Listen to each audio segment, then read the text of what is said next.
Nigeria. Nigeria was the only media that have been consistent speaking against the bad government and for the purpose for reformers. Nigeria was yo.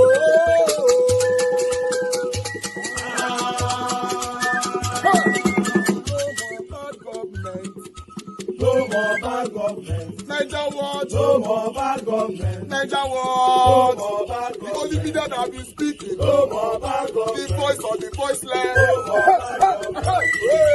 No more bad government.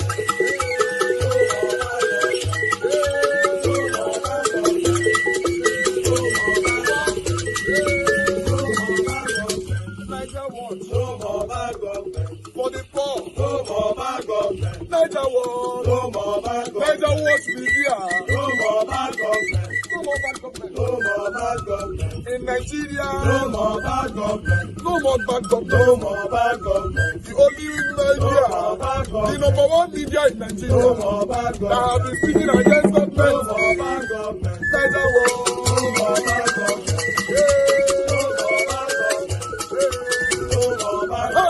Niger what you? The voice of the voiceless. The voice of the voiceless.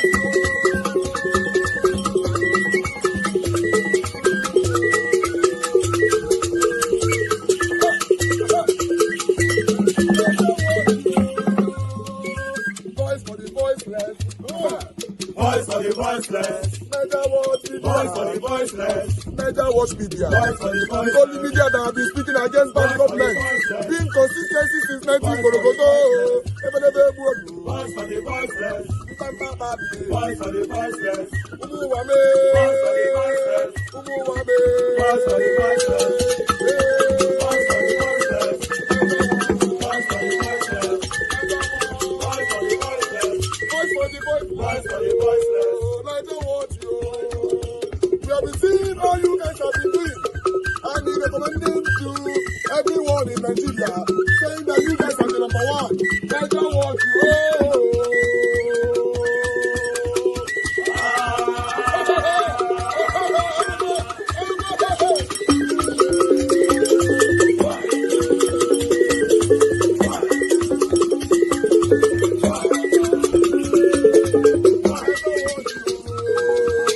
The government should have done this. That's the Muslims now. Of course, you know, they will definitely react to these developments. But how do you feel about that move by Saudi Arabia government? Yes, I think They've denied him performing his religious rights. Yes, I don't see Saudi Arabia government alone, authorities alone in this issue. You know, considering this position on the issue of banditry, his support, you know, to the extent he came out openly and told the military to stop killing terrorists, you know, and that a lot of things surrounding his personality, you know. So whatever happens, remember some time ago that Saudi Arabia authorities published the names of people who are sponsoring terrorists in Nigeria, and up to now, the federal government has not made it open and have not taken any action with regards to that.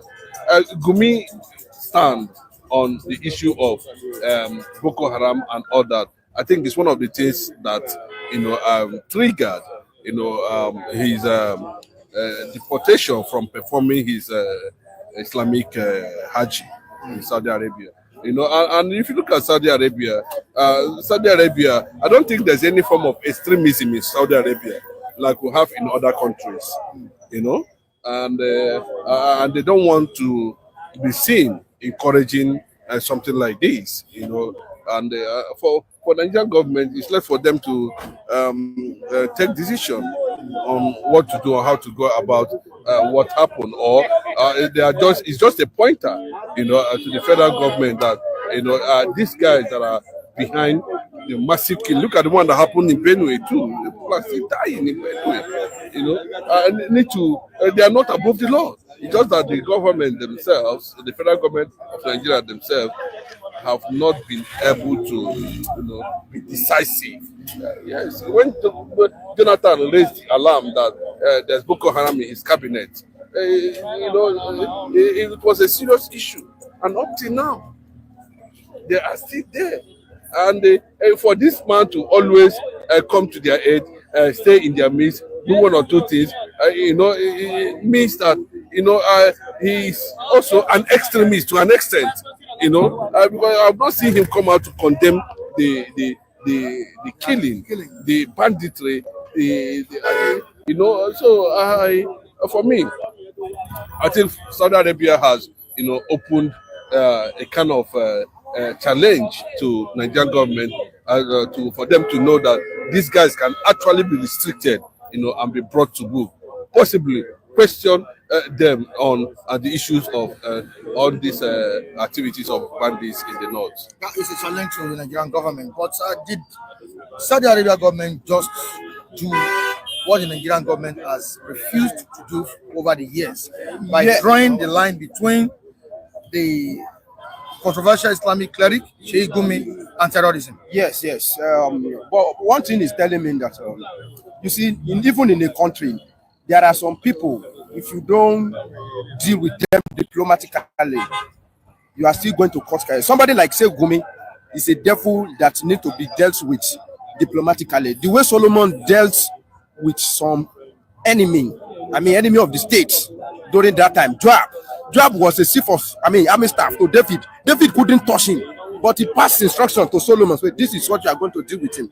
Every government needs their own strategy, how to deal with the passive enemy. There are some passive enemies. You know that they are enemy of the nation, but carry them sometimes may not be that easy. I see the hand of even maybe federal government. What happened to Sheikh Gumi?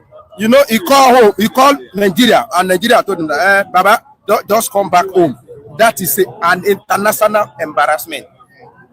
If he think well, if he put on his thinking cap, he will go and sit down and meditate about it. But I want federal government to take, more action beyond this. Make sure that they work on the report, that the same report that Saudi Arabia got, that make them to bounce, say Gumi. Federal government should also work on it and do the needful. That investigation needs to be carried out at this point in time. To get his ties with terror groups in the country. But from what we are hearing now, federal government is already trying to protect him. You understand? They are already engaging the Saudi authorities on what happened. Though we don't know because what we are saying that the governor of Benue State, Zulum, said it that these guys that are powering these bandits are in Abuja there, and possibly it's the same people who are engaging the Saudi because they didn't see it coming. Visa was given to him. Yeah. Every clearance was done. He was bounced. Yes, but they were targeting him. Immediately he arrived, they say, come first, let us, please, you cannot see this place. So why? You can't enter Medina. No, he can't. And they didn't give him any reason. No, but from his own my conscience, he was feeling that it's because of my alliance. No, because of my alliance or my views or the way I react to issue of state of the nation, right? Killing and all that in the nation. That was why. Then he quickly called Nigeria, and Nigerian government tried to, Nigeria cannot trust them. They can also go there and plead on his behalf. You understand? Because the same people are in the government. And there's no how he's going to call Bola Ahmed Tinubu. He will not listen to him. So who did you call? That is the federal government. Who is the federal government that is engaging Saudi authorities on this issue? Is it Bola Ahmed Tinubu? That's the question. Who? Then let us know who is doing the call, who is calling Saudi Arabia, trying to plead on his behalf. Because like what he said, he's already boasting. He's already boasting. Yes, the federal government should find out. He's already boasting that federal government is intervening on his behalf. Intervening on what ground? You see, I'm sorry to say this, that I see the hand of federal government in this thing. You see, there are some things that Tinubu want to do. I told you that woman. It's not me that said it. So that woman said, I asked Tinubu, what do you have for us up north? Tinubu said, I don't have anything for you. If I tell you what I have for you, you people, you are going to kill me. To tell you that everybody is trying to cover his own head. They know what is going on. Since when Tinubu has been there, you see that Sheikh Gumi about all this banditry, keep his mouth shut. He didn't talk anyhow. And you see Badejo, what is the name of that? Bodejo. Is it Bodejo? Bodejo. Metiala is now incarcerated. Nobody hear anything about him again. I see this thing as a cooked embarrassment, international cooked embarrassment for the man. I can be doing you, I'll still be.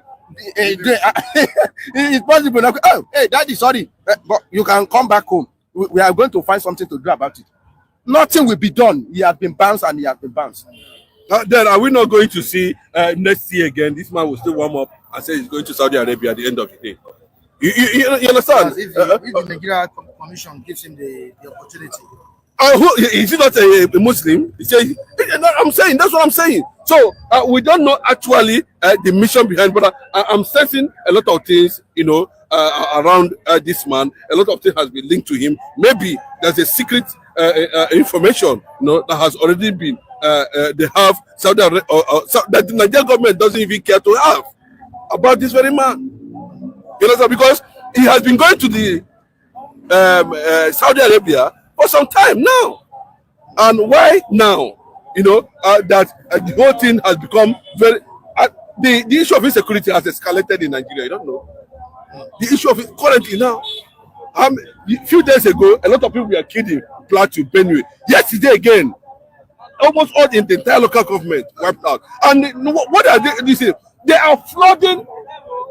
You're right. The eastern part of the country. 2 killed in fresh others attack on Benue communities. Communities. So if you go to Enugu now, they almost feed there. The Doma people, every day they are flooding, and you don't know how this is getting at, how it will look at the end of the day.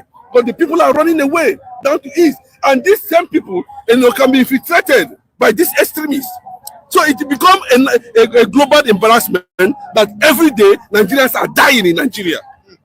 And I think that some of these, Saudi Arabia, I've never seen for one day that somebody carry gun and be killing people in Saudi Arabia. I've never had it before. And they are going there. I don't understand. It's not the same people with the same religion. Then how come that Saudi is different?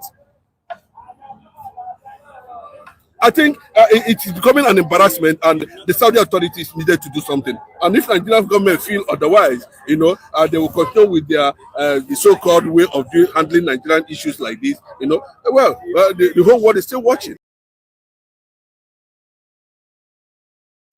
The greatest lie that Islam told the world is that it is a religion of peace. Far from it.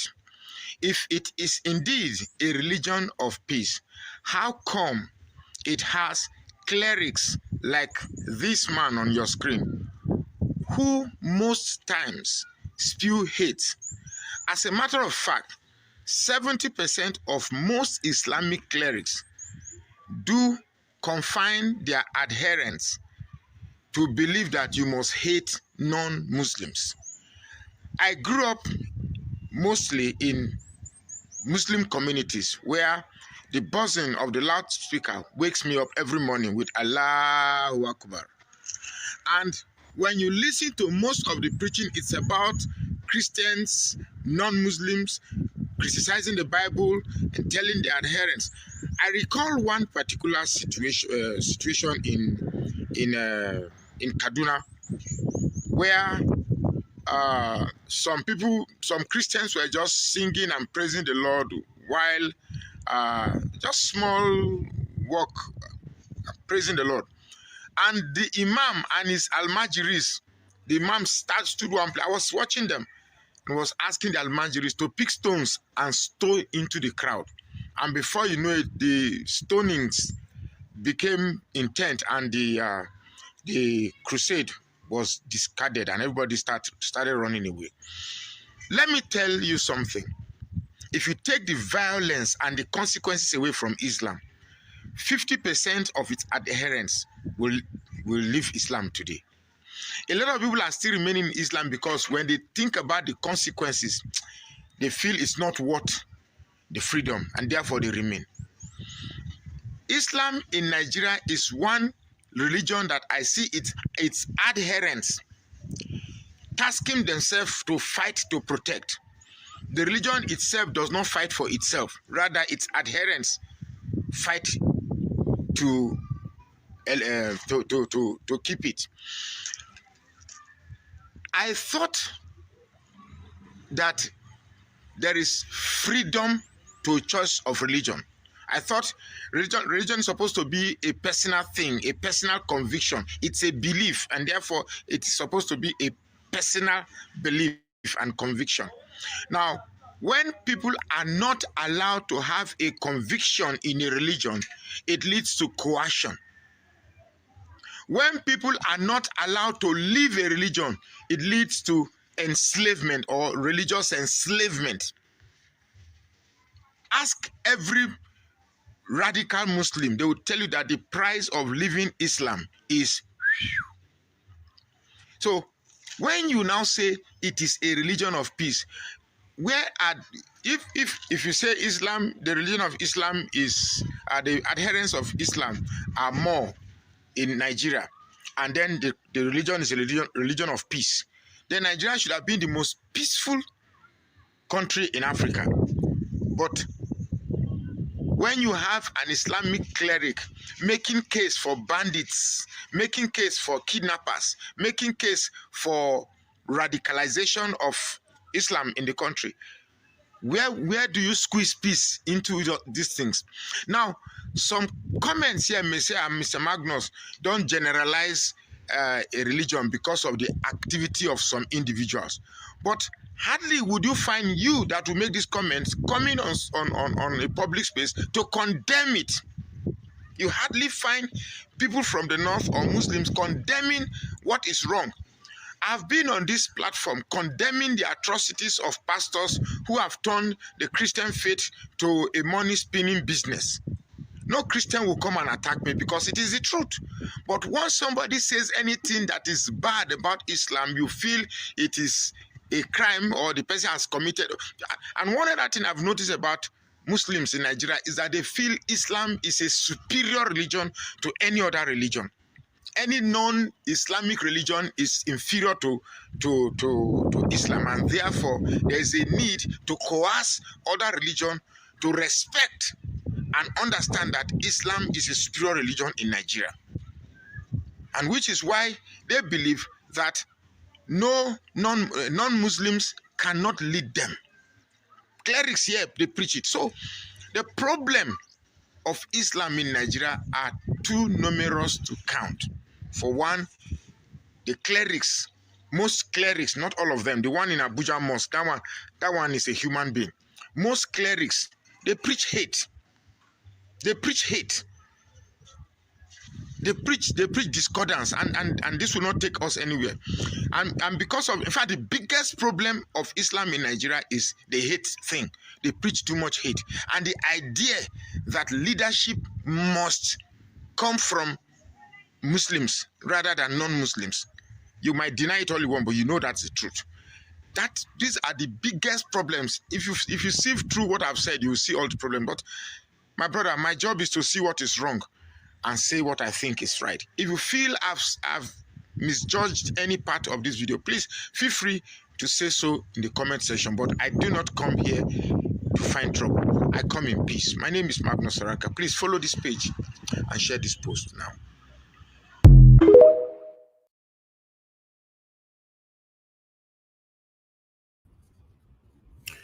All right. Good morning, good afternoon, good evening to every one of you, my people. How are you guys doing today? It's good to be back here again. Can somebody confirm my voice right there? Our presentation continues. I just wanted to quickly present this article to tally what we just listened to concerning the Gumi's deportation. I appreciate every one of you, my people. God bless you all. Mother of all Mommy Diaspora, good evening to you, Mommy. Thank you very much for always being there for us. Thanks for all that you do. Thank you, Dixon Dagmon, for already confirming that. God bless you. Thank you very much. Everyone right there who says more, I can see you in the building. Thank you so much. I appreciate you. Oriomi, I can see you all the way from X. Thank you very much. Christian CXL, thank you, my people. Abu Azi, thank you very much, my brother, for all that you do. God bless you.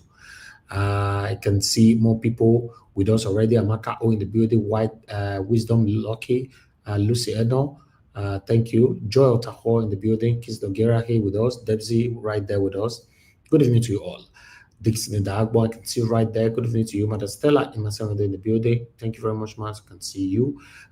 Vanessa, good evening to you. Thank you very much. Then we have Didi Anthony, Mr. Johnson, Emmanuel. Thank you very much, sir. God bless you. Good evening to you. Then we have Bex Max already with us. Thank you very much. Good evening to you. And we have Amodia Oyenzi. Thank you very much. Good evening to you right there. Timmy Dibe, thank you very much for your time with us today. Good evening to you. I appreciate you. You guys can be doing your part by pressing on the like button, help us to share. It's very, very important, and help us to take these voices far. Desmond, thank you once again. God bless every one of you right there. Prince Aka, I can see you in the building. Remy Abdul, thank you very much. I can see Madam Peg Modi with us. Good evening to you, man. Then we have who's right there? Okay, Mike Akambari, my brother, I can see you. Good evening to you. Good evening to every one of you right there. In case I didn't mention your name, it's not intentional. Just understand, say now, as we see and reach, that's what they talk about. I cannot deliberately ignore people's name, though. You know my kind of person by now. Even though that person will me know you're like, and I verse with her, I will greet you. Why not? My kind of verse, not the last. I go your verse scatter everywhere, vibrate everywhere. Once we don't end the show, we never remember what happened again. That's it. Except you're on punishment on this platform. That's it. But meanwhile, I'd like us to quickly take this article here because as we know, say Saudi Arabia deported Sheikh Gumi. But now, what we are seeing now is that it now looks like the Nigerian government are doing everything possible to cover this up, allegedly. Yes, because with the understanding of the what I'm going to read right now, maybe you might get what I'm trying to say. Because I don't know if other country, because as powerful as this man, for example, do you think a powerful figure like him traveling from another country to Nigeria government or rather authorities can deport the kind of person? With the way corruption have eaten us all up, is it impossible for that to happen? But Saudi Arabia, despite that is a Muslim, they're also a Muslim country and all that, they decided to say, no, throw him out. We don't want him here. So, but I'd like to quickly take this article that you can see right there, why Saudi authorities deported Sheikh Gumi to Nigeria officials. Fresh details have emerged indicating the prominent Islamic cleric Sheikh Ahmad Gumi was aware of the entry restriction imposed on him by Saudi Arabia authorities before he embarked on the 2025 Hajj pilgrims. The cleric had on Monday claimed in a public statement on his official Facebook page titled My Hajj 25 that he was turned back at the Medina airport on Saturday despite holding a valid visa. However, an official at the National Hajj Commission of the Nigeria, who spoke on the condition of the anonymous explained to the Guardian on Tuesday that Sheikh Gumi had since been banned from entry into the kingdom and was fully aware of the restriction placed on him. He was aware, but he still went on. The official clarified that the issuance of a visa by Saudi authorities does not guarantee entry into the kingdom, particularly for individuals who have been flagged by security or immigration system. Now they hear that. He has, unquote, he has since been banned from entry into the kingdom. They normally will issue you a visa and then upon arrival, they will not allow you to leave immigration and will deport you. He's not the only person deported this year. When pressed further, if Gumi was aware of the entry restriction placed on him, the official responded that yes, he's aware. Then, meanwhile, Gumi suggested that the move by Saudi authorities was politically motivated while attributing it to his outspoken views on global affairs. Gumi, known for his controversial stance on national and international issues, said, unquote, for some obvious reasons, my views about the world politics, The Saudi authorities are uncomfortable about my presence in Hajj after giving me the Hajj visa. Thanks to the Nigerian authorities. When I get here, because of the reason why I carried this article, you'll be this one why I want to read so. Thanks to the Nigerian authorities who have pledged to take up the matter immediately with Saudi authorities, that is the value of our cherished freedom of democracy. I'm now free to attend to my health and farming activities. We should continue to pray for the safe return of all pilgrims, peace and prosperity for our dear nation. Now, this one now, another country banned this man. This man, though they terrorize us, though they cause pains, they make some kind of scary statement here and there and all that, allegedly. In this country, and none of the government, not just Tinubu government, none of the government have been able to call this man to order. Not Jonathan's government, not Yar'Adua's government, not Obasanjo's government, not Buhari's government, and Tinubu government cannot dare do otherwise. But other countries see him as a nobody. They throw him out. They even deported him. They didn't say just go by yourself. They deported him. They package him. They go through him for Nigeria. Now the Nigerian government are now saying they want to take it further. That is impossible for you to treat him like that. As we see for documents, so they read them, I cannot say what I don't know, but it is shocking. Now, my question is, who is behind the insecurity that is eating this country up? Who? Because now the government are not doing anything about it. They don't speak about it. They are selectively talking about it, but they don't act about it. Even those that have showcased or portrayed themselves that they are one of the threats in the country when it comes to insecurity, the government don't approach them, they don't question them, they don't invite them, they don't do anything about it. Even when other government throw them out and put them inside wheelbarrow and push them to Nigeria, the government will still say we want to fight for them. So they are tired now. We don't understand anymore what is happening. I thought I should bring that in. Then let me continue with my presentation. Guys, press on the like and help us to share. But I'm going to take on Edo State matter right now, a video that we uploaded a couple of minutes ago. For those of you from Edo State, you understand or you are familiar to the name Comrade Tony Kabaka. Comrade Tony Kabaka and our brother Abat Obaze, they have issue right now. Then Comrade Tony Kabaka came out to say he want use blow to remove Abat Obaze teeth. And he didn't stop there, that he will go all the way, go begay appearance for house. Because Abat Obaze na London, na UK, na India. Say he want go, if he hears, say he do pain again for UK, he will go meet papa and mama for house for Benin. We could listen a little bit of this, then we'll move on. Analogy. Yeah. When you are going into an alliance or a coalition, you either go with your political party. The political party have not been talking yet, but individuals are talking to themselves. And the reasons why they are talking is very, very clear. And he is going there and say, look, when it comes to that particular period of time that we are going to choose a platform, that discussion will be made. But at this point in time, the discussion is based on the interests of the Nigerian people, which is more interesting to him. So he's sussing people out and sussing the coalition out to see if they're on the same page with him. That is the discussion, because there's a mutual understanding and agreement. You can see that he addressed the northern part of the country, large gathering. Indeed. Very interesting gathering. It was. And I watched it. Yes, and then he was able to say, ABC, the situation of Nigeria is gone beyond your expectation. If you measure our interests as regard to issue of agriculture, who could move Nigerians out of poverty. If you measure yourself into the issue, he been to Almajiri schools.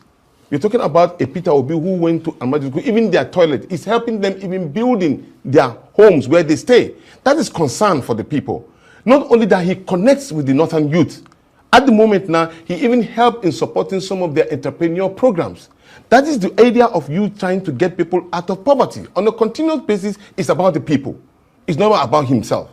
So that makes him different. So anywhere there is a coalition interested in such a position, he is very much interested in it. But I wonder how confident you are, and he is, that as he goes out to say that at this point he's got the Labour Party as his platform, whether the people in the Labour Party, which is riven with divisions, are actually going to be saying the same thing about him. That is the reason The why. reason I say that, I don't mean to interrupt you, Okay. but the reason I say that is because you use the analogy of somebody, even if you're quarreling at home, Yeah. it's still your home, Yeah. and you don't want to go and sleep outside. But you don't, at the same time, want to invite people into your home, because if it's a pretty bad fight, which it has been, and a fight that has gone on for a long time, you're not sure whether you're going to be able to bring people into the house, and what kind of reception they're going to get. You see, on a continuous basis, there are alignment and realignment. And even in political parties, there's always find a way you have an issue and then resolve it. And the resolution of political party can come within certain seconds. And then if it goes well... It certainly isn't coming within seconds. It can come within seconds, I mean, if you agree. It's been going on for a long time. Yes, you can have an issue going on for a long time. When you understand each other, you hear some people, I've seen here, some other person who thought that they were on the other side reconciling and then trying to say another different thing. I'm sure you interviewed them before. So it happens. I suspect that it won't be that easy. Well, with the mess the Labour Party is in. Well, we are not praying for that. And then we are resolute on a continuous basis. You see, we don't want to be seen as if we are too being nomadic. But one thing we have resolved is that we need to work with people. Right, okay. Well, let's leave the Labour Party aside for 1 minute. How much does it muddy the waters for the opposition national coalition in terms of the alliance that it is trying to build to challenge President Tinubu and the APC in 2027, that they're suddenly hearing from him? I mean, we're not hearing from anybody. We're not hearing from Atiku Abubakar or someone else saying, you know, hey, I'm flying the flag of, you see what I mean? I'm talking about the real prominent people in those places. I mean, doesn't it muddy the waters for the coalition? Because they're going to be thinking, well, what's going on here? No, somebody Where has does to he belong? strengthen the alliance and discussions. And we have made it very clear. If we happen to be, or he happened to be, the voice of the opposition, which the governor of Bauchi State has alluded to, it's fine. But you need somebody who shall be on a constant basis. Since 2023 general election, there have not been one single politician that have been very, very vociferous and staying constantly on the opposition as Mr. Peter Obi has done.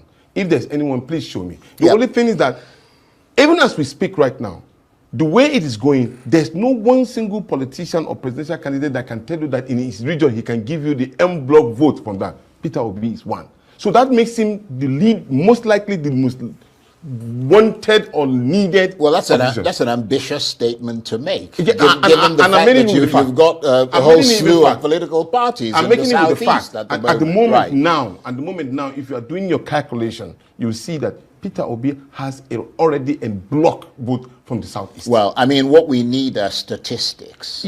Well, that's the modern way of doing it. Statistics is very clear. Anybody can come out and say they've got the block vote. I mean, the PDP can come out and say they've got the block vote. Probably if Charles now become INEC chairman today and we conduct election, you will see the facts. But anyway, what I'm trying to point out is that he has been on the front burner of opposition.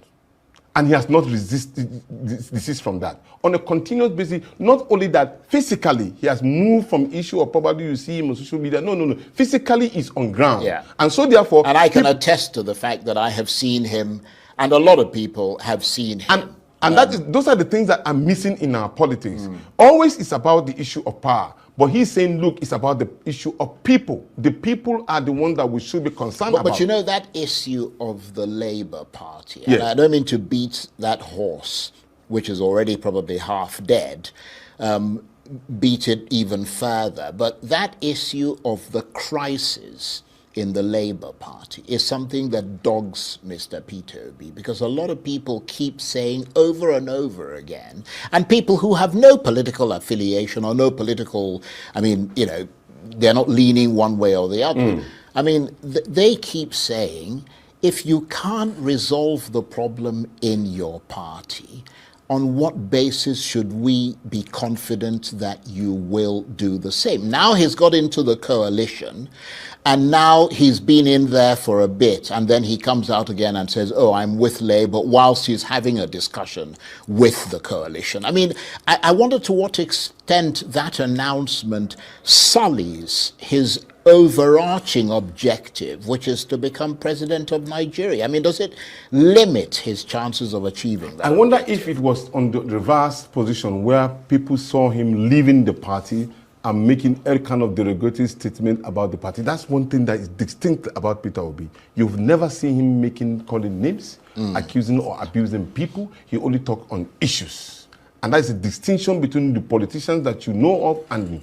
I've been in politics since I was in secondary school. Yes, some people may challenge me, but I have been.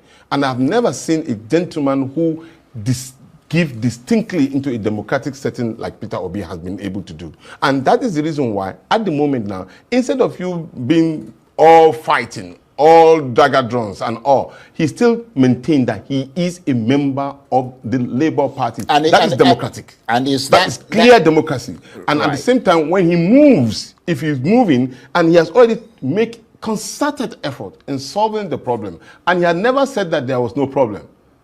That's the decency. No, but you know, the difference is not so much that he said that he's a member of the Labour Party. Yes. He said he's going to run and on the platform of the Labour Party. And I'm wondering if that announcement is endorsed by the various factions of the Labour Party, which are very divided. I mean, it's a very divided party at the moment. And the question I will always want to ask you, or any other person, had any one of the factions that you mentioned said no to Peter Obi? Everybody wants him. Well, I mean, I'm asking you because I'm giving you a confirmed statement. Everybody wants him, and not because he's Peter Obi, because of the messages that he has. The messages resonate with the Nigerian people, and they want him not because of it. They want him because he has the capacity to change the dynamics of Nigeria. Does Julius Abure say he wants him? Has he denied that he didn't want him? No, I'm asking you. He has never denied anything. I've never seen him anywhere. I'm wondering whether he's... Do all those... I have never seen any one of them saying they don't want... Arabambi and all the rest of them. Do they all sort of... Even Arabambi that you mentioned, said that Peter Obi is one of the best candidates. You can play your tips. What about the wider obedient movement? Do they endorse him contesting on the platform of a very confusingly divided Labour Party, or possibly on the platform of another party? You're their national coordinator, yeah. You must know. Our people are interested in good governance, and they see Peter Obi as the leading light. And anywhere he goes, they follow him. And they are so determined in that regard. And so they give guides as regard to how they feel he should run, and he listened to them. So as we speak today, the obedient movement is solidly 110% behind Peter Obi. No, I know they're behind him. Yes. But behind him in what regard? In anywhere he decides to go. So if he says that he's going to leave the party, the Labour Party... It's a resolution that we made. No, I'm asking you, yes. If he says he's going to leave the Labour Party... I said it's a resolution. Anywhere he said is going, the obedient movement would be with him. Right, okay. As a bloc. Yes. Right. So if he says he's going to leave the Labour Party and go and contest maybe on the platform of the SDP or the ADC or some other new party, they will support him. Charles, Peter Obi is the leader of the obedient movement. Right. And the obedient movement have made categorical statements. Anywhere our leader is going, we follow him 100%. So if he plays second fiddle to Atiku Abubakar, for example, if he decides to become Atiku Abubakar's vice presidential candidate, they will follow him, will they? At the moment now, there was no issue of probably being a second... No, I'm asking you a question. We want an outright presidency candidate. So the expectation from the obedience is that he will be the presidential candidate. Very much. Whatever medium he decides to use as a platform. They will go with him. Right. 100%. So, but what I'm saying is that they will do that only in the context of him saying, I will be the presidential candidate, or him emerging as the presidential candidate. Charles, you've been investigative journalist. I'm just asking. I'm giving you a simple answer. I said anywhere I didn't mix my word. I said anywhere he's going, yeah, but, the obedient people will follow him. Yeah, but in the, I'm trying to be very clear on what you're saying. Yes. They will follow him. Yes. As long as he is the presidential candidate. If he becomes a vice presidential candidate, will they still follow him? He has not even talked about anything. But I'm asking you a question. He's very clear about his intention, and they are clear on their words. Yeah. They want him to be the president of the Federal Republic of Nigeria. And anywhere he wants to fly that particular flag, they will follow him 110%. Right. And Mr. Obi has also said that 2027 might be his last attempt at running for president, suggesting that he might not be willing to pursue public office beyond the age of 65, which will be his age in 2027. How are the obedience reacting to that? I mean, is that statement written in stone or is it malleable? That is the kind of statement you will not hear from a contemporary politician who always is interested in power at any cost. And that makes him different. He thinks about the youth. At this particular point in time, we must be growing our young ones. And those are his strengths. And he's giving them hope that, yes, you are capable. And he's concerned about them. That when is his time, some people should know when to quit, when it's time for them to quit. And give room for other persons. This is not said in any context of any politician, but we are saying that going forward, we needed younger ones to take over the position so that the system can be able to bring in younger generation. You saw him having a meeting at the coffee shop, and he was talking to young Nigerians. And in that particular meeting, there was this particular saying. He said, look, I don't want to be where I am always loved. I want to see where there are people who say no to what I do. And then at that point, I'm learning from them. That is a very unique statement coming from a politician.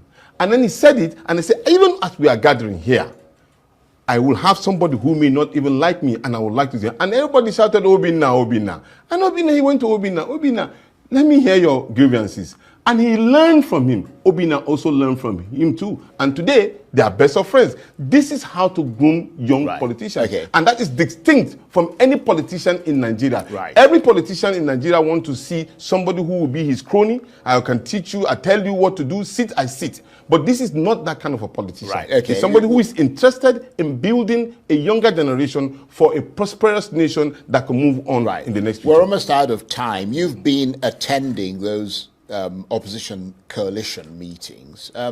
Has there been any kind of falling out within that proposed coalition? Not at all. They're all sort of holding hands, are they? You know, look, there's a mutual relationship and understanding.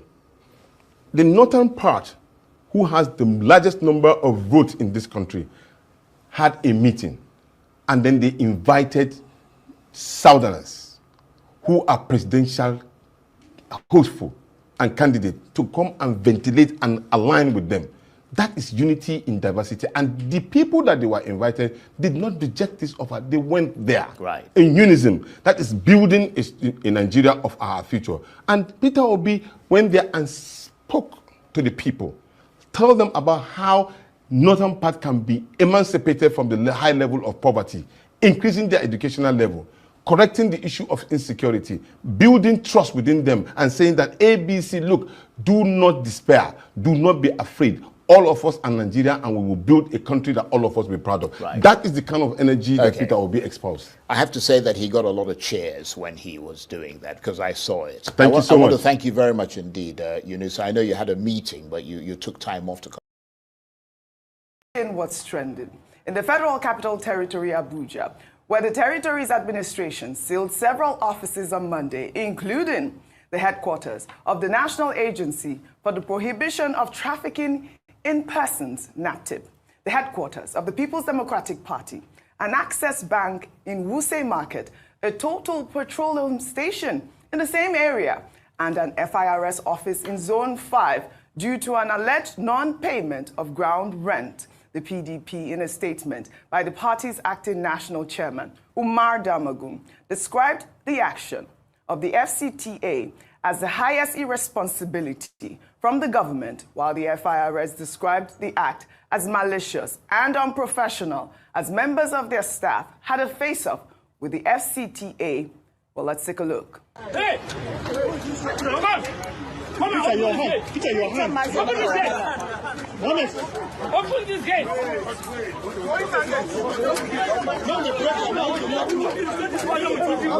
Guys, stop fighting now. Put them out. Put them out. Put them out.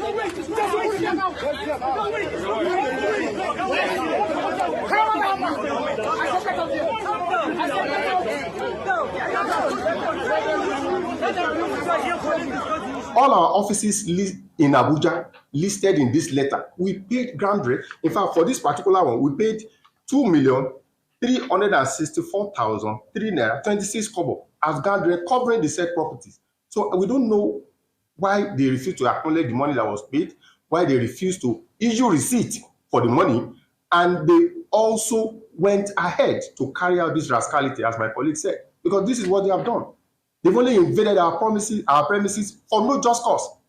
And like we said, we are demanding an apology from FCT officials who came to carry out this rascality, and they must explain to Nigerians why they chose that option. I mean, you know, the FIRS, well within their rights to demand an apology. We saw this news, especially with the FIRS, saying that they are not owing, and they demand a public apology from the minister and the FCTA administration. Well, following the altercation, President Bola Ahmed Tinubu met with the chairman of the FIRS and the FCT Director of Land Administration and issued a 14-day grace period to defaulters. He also issued the same grace period to property owners who have not yet registered their interests or obtained the minister's consent to complete their requirements. The Minister of the FCT, Nyesom Wike, has also extended the 14-day grace period for all FCT property holders to pay their right of occupancy and certificate of occupancy bills,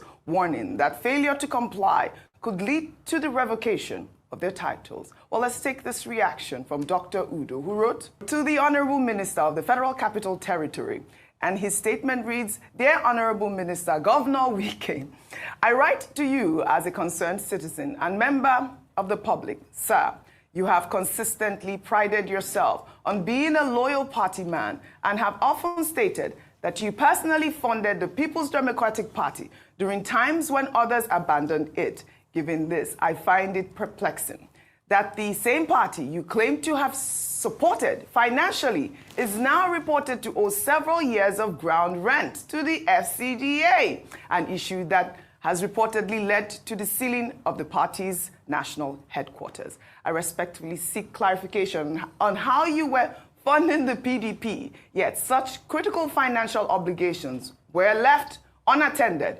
This matter raises serious questions and deserves honest answers. Thank you for your attention. Concerned citizen there, Mr. Udo. I mean, he asked really, pertinent questions. Yesterday, I watched Bode Judge on the show, on television, and he was talking about the fact that this weekend, you pride yourself as, the main funder of the PDP. How is it that this, your ground rent for your PDP headquarters had been owed for this amount of time and hasn't been paid? Rufai, you're saying that because you're cracking up so much. Go ahead. I mean, so I think you have to answer that question, but I know that person from Bode George and this man. That person was just trolling him. But let's come back to the matter. See, yes. If you go and check Abuja as we speak, there are a lot of people living in homes ground rent have not paid. Once you're not on the political spectrum, people can overlook these things. But this PDP case was because of the political spectrum. See, don't get me wrong. I'm not saying do not pay ground rent. I'm not saying don't violate yourself. But the truth has to be said in this country. No matter how much you try to keep your documents intact, when people want to mess you up politically in Nigeria, they will do it. Is it today PDP had ground rent issues? FIRS have come out and said they paid. Yes. Why wasn't the payment ratified? And please, I will ask the Abuja Development Council, whatever the council is, to please have a technologically based number. Once you pay it, issues as a return, and you have a backlog in their files. Why was it, some questions I want to ask, that why was it that it was when we saw Minister Wike take newspaper articles to show that the agreement they tried to have with Umba and Sheyi Makinde didn't work out. The next day, was the day that the Grand Red issue came up and you had we people saw Wike's spokesman, what's all his over. name again? Wike's spokesman yesterday, and he was talking about the fact that this is not politically motivated. And that I'm sorry, with due respect, what do you expect Wike's spokesman to say? He will say what Wike says he should say. That's why he's a spokesman. Yes. So I mean, I don't listen to my intellectual analysis. Do not listen to Larry, right? Is that I don't remember. Yeah. I mean, it's not as important to me as anything. Okay. I mean, I don't dignify spokesmen. Okay. I don't talk to spokesmen. I talk to their bosses. Yeah. So the truth has to be said. Yes, I don't talk to spokesmen. I talk to their bosses. So the truth has to be said that it is incumbent on us to bring to equity. If we are coming to equity, come to equity with clear hands. Yes. I am not absolving those that have not paid ground rents. All I'm saying is and that's why this morning, you know the real hero in this matter? President Tinubu.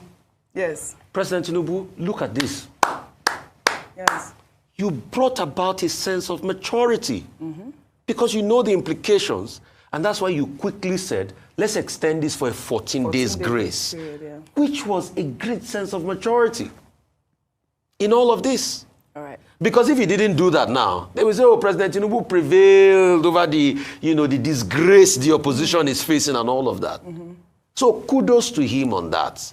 But the PDP, I think fights within their folds have decimated them so much. Yes. And I don't even know if there's a general secretariat that can harmonize all of things. You have to get all your papers and also go and ratify and pay your ground rent. All right. It has to be said. The PDP is saying that it's the highest form of irresponsibility for the government. If they are owing, I believe they should still go ahead and pay. FIRS has asked for an apology. We're waiting for an apology. And we need to be sure that these rents that are being owed are not really owed. Dr. Bati, because of time, let's take another story now. Well, following claims from opposition parties that the National Assembly acts as a rubber stamp institution, Senate leader Opeyemi Bamidele on Monday dismissed the claims, highlighting a series of interventions carried out by the National Assembly in the overriding public interest. The Senate leader said the Assembly engaged in over 39 discussions with the executive regarding the 2024 tax reform bills, which he stated took 6 months of intensive scrutiny before being passed. He also noted that the 2025 appropriation bill introduced on December 18th, 2024, was not passed until February 13th, 2025, all of which he said underscores the legislature's commitment to thorough engagement and due diligence. Well, this is all coming after former President Goodluck Jonathan drew a comparison between the present and past National Assemblies in Nigeria. The former president made the comparison last Wednesday during the Champions of Nigerian Content Awards dinner organized by the Nigerian Content Development and Monitoring Board in Yenagoa, Bayelsa State. Well, let's take a look before we come back for a discussion. Somebody like Lay Meba, the originator of that bill, that group also is supposed to be recognized because they've done well. And that is the time the National Assembly was a National Assembly.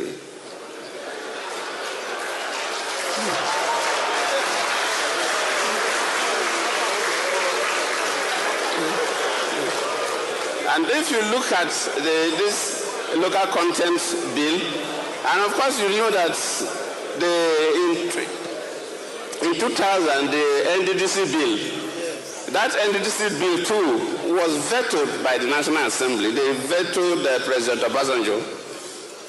Normally in other countries, it's the president that veto bills. But in Nigeria, somehow in our process of making laws, it's the National Assembly that veto. The president, if the president don't like any bill and you don't sign, in 30 days, the National Assembly will meet, and if they get to third by counting, not by voice vote. Former President Goodluck Jonathan, when I saw this video, what did I say? Wawulens. Well, we see Goodluck Jonathan here, really outspoken. I mean, this was last week, Wednesday. But we saw the story that, the opposition leaders have been attacking the National Assembly. I'd like your comments about what the Senate leader had said in comparison with, former president. There should be no controversy over this. What they say, in simple logic, is that perception is reality. When the State National Assembly started, both the Senate President and the Speaker of the House of Representatives, both publicly with their own mouths, pledged allegiance to President Tinubu. And they said that anything that the President wanted them to do, that's exactly what they will do. And the public, will see that they have followed that pattern so consistently that at the APC National Summit, in fact, they turned the occasion at the Presidential Villa Banquet Hall into a session of the National Assembly, whereby the Senate President himself moved a motion that President Tinubu shall be returned unopposed and that he would get an automatic second term.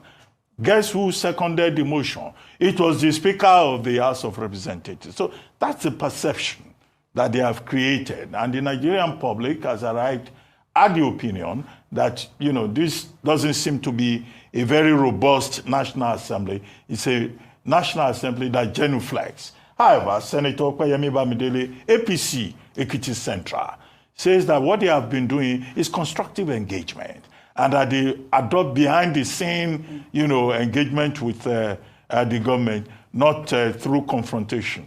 Then he cites the example of the tax reform bills, 39 engagements he talked about. Look, we all were here when almost the entire North, both governors and civil society leaders, rebelled against those 4 tax reform bills as originally presented. So it was as a result of pressure. It's not because of the ingenuity of the National Assembly. Didn't Oyedele, who led the team, didn't he come here to say that, look, even some of these lawmakers were invited to meetings and they did not show up. But, Senator Bamidele is majority leader. So what do you expect him to say? But if he looks at what he's saying, if he gauges, weighs it against public perception, he will say that Nigerians believe that this is an over-friendly, rubber stamp, Tinubu-nized National Assembly. As to the other matter about Wike and Wadata Plaza. Now, okay, it's not just Wadata Plaza, FIRS headquarters, as you mentioned, Ibru Hotel, NAPTIP. The thing with the PDP is that the timing of it, ahead of the NEC meeting, the circumstances in terms of Wike's issues with the leadership of the People's Democratic Party is what has made people to say it looks so suspicious. It looks politically motivated. That said, we should make the point that he has not acted, however, outside the law. The timing and the circumstances may seem suspicious. Because these same owners of properties in Abuja, when they have houses in London, they have houses in the US, they obey the rules. They pay the regular tax, they pay all the charges from the state. But if it is Nigeria, the elites in Nigeria have a sense of entitlement. And because they have a sense of entitlement, they think they are above the law. Were we not talking yesterday about how nobody, whether individual or institution, should think that they are above the law? The intervention of the president is welcome. Yes. The president has given 14 days. We're talking about 4,794 properties. Over 4,000 properties. Even within those 2 weeks, the FCTA does not have the capacity to manage that influx. If people now decide, okay, let us go and pay this ground rate, I think they should be given more time, and it is gratifying that Emperor Wike of the Federal Capital Territory has a boss who occasionally can say, no, don't do this. Give them time. Yes. Do it this way. All right. It's very good that President Tinubu gave direct orders so we gave to Wike. President, we would like to see more of that. We don't want to have the impression that we have 2 presidents in Abuja. Yeah. Jagaban. Only one man can be president at a time. Absolutely. Jagaban has spoken. We'll take another story now. A viral video that has sparked outrage captured the moment a policeman demanded either 5,000 naira or 5 liters of petrol from motorists for failing to provide proof of the Electronic Central Motor Registry. The officer confronted travelers along the Benin bypass. In the video, one traveler firmly told the officer that demanding and ECMR enforcement was illegal, but the officer insisted, telling the traveler that he could make a call. Let's take a look. Yes, what's the issue, sir? CMR is illegal. It's illegal. You can make call. I'm not making any call. What do you want us to do so we can leave here? Because we're going far. I don't have time to. Sorry? 5 liter of fuel. What's 5 liter of fuel? What is that? There's no filling station here. So what does it translate to? How much is 5 liter of fuel? That's what I'm asking you. So you want 5K from each of the cars here? You know your. They will not do anything. You want 5K from each of us, Abi? Okay, so I'll give out we are together. What about the other person? What about the other person? My grandmama will go back. Go and bring 3K. Give it to him. Let us leave here. Whose one are you holding again? In demanding from people. Very quickly on FCT and PDP building, I'm actually quite bread and butter issue, some very serious comment on this. When this Inspector General of Police assumed office, he made it clear that he will not tolerate any act of indiscipline. And under his watch, IGP Egbetokun, we have seen cases in which the Nigerian police force has had cause to discipline police officers, either in the east or the west or the north, who are engaged in bad behavior. There must be consequences for bad behavior. Yes. Poor welfare cannot, by any stretch of the imagination, be an excuse for bad conduct. This particular police officer, I was looking at the screen trying to see if his name is there, but he was wearing a jacket which will have covered his nameplate. Yeah. But his face, I assume that the Nigerian police force has pictures, they will know the location where he was extorting money. He should be disciplined. Yes. An example should be made out of him. He is abusing the uniform of the Nigerian police and by extension disgracing Nigeria as a sovereign state that has given him an assignment. Absolutely. Whether it's poor welfare, if the welfare is too poor, we argue for poor welfare here. Absolutely. And we say policemen deserve better. All right. But if he's tired of the job, he can go and look for another job. He can become a vulcanizer. Yes. He can go and become a mechanic. Where's the other job? We can know. He can go and ride Okada or Keke Marua. All right. We will continue. We don't want bad eggs. I like that point, and I support you, Dr. Abati. And we will continue to highlight these police officers. Just warning, we will display your face if you collect money from motorists. We'll take another story now. Should we head over to France? Where French President Emmanuel Macron has denied any domestic dispute with his wife, Brigitte, after a video appeared to show her shoving his face away as they arrived in Vietnam for a diplomatic visit. The footage, shot by the Associated Press news agency on Sunday evening, showed Macron's plane door opening to reveal him being shoved in the face by his wife. Well, according to the president, it was a joke, like they always do. The office of the president also downplayed the incident, citing other videos that had been misinterpreted as showing him sharing a bag of cocaine and confronting the Turkish president. I mean, what can I say about the story of him? All I know is say no to domestic abuse. That is my own. Say no to domestic abuse. But if the president say this is a joke, it's a joke. I mean, he's the one that was being slapped in the face. So it wasn't like it was the wife that was saying, it's a joke. Oh, please, I did not beat my husband, or I did not slap my husband. It's the man saying it's a joke. So if it's a joke, it's a joke, but he did appear startled when the door opened. And so, we'll follow up on the story. He's been under fire of late. If it's a joke, it's a joke. Right. Apparently. Shall we take our good news report now? Highlighting Nigeria's First Lady, Senator. All right. I will stop that particular video right there due to time. Good morning, good afternoon, good evening to every one of you. I appreciate you all. That particular last video from Obi, what happened to the president of France. That thing, when I see the full video, the thing shocked me. This domestic violence of a teen, it happens in two ways. Just imagine if that one was the other way around.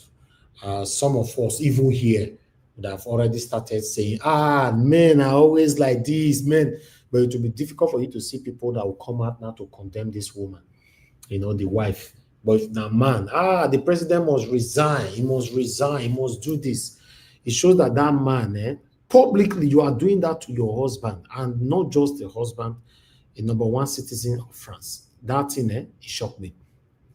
As I said, I appreciate you all, my people. A link will be posted right there. If you guys want to join us, you can join us right now. Let's talk about what was presented today. If not, that means you guys are giving me freedom to round up on time today. And for those of you that want to call in, this is the best time for you guys to call in, so we take it from there. I will also urge people concerning the police officer, that shameless police officer just now. If you can, always have a body cam take with you. Have a dash cam on your camera to capture everything before you stop, when they stop you, and have a body cam if you can. There's a lot of secret body cam you can have, that can cover these things without they will not notice. That's what that particular motorist used on that video. So the officer cannot see it, because obviously when they see your phone, the next thing they want to do is to say, off that phone and all that. But when you have a proper secret body cam, they won't see it. You can have these things on the pen, just a pen to write. You can have them on your earring. You can have them on your chain necklace. You can have them on your glasses. I believe the one that guy used was on his glasses, sunglasses. You can have it on that. And then you can also have it on your button. The button that on your shirt, you can have it there as well. So all these things are very, very important, because the most stressful part of everything now in Nigeria is to travel on the road. It's crazy, the way these guys are behaving. I have one particular video that I wanted to play the other day, but due to time, I not can remember to play them. Let me see if I can see that video now. Mother Deborah, you just hold on. Let me see if I can see that, so that I will just play it, use the opportunity to play it now in the Southeast to see what these guys are doing. Nigerian government needs to do more to secure the people. Very unfortunate I don't have that video here, but I'll look for it again. But let me take this call quickly. Thank you very much, Madam Deborah. Can you hear me, ma'am? Yes, I can hear you, Mr. Elvis. Thank you, ma'am. Good evening to you. Please talk to us. Yeah, good evening, Mr. Elvis. Good evening to everyone, all our viewers and commenters. You are welcome to today's broadcast.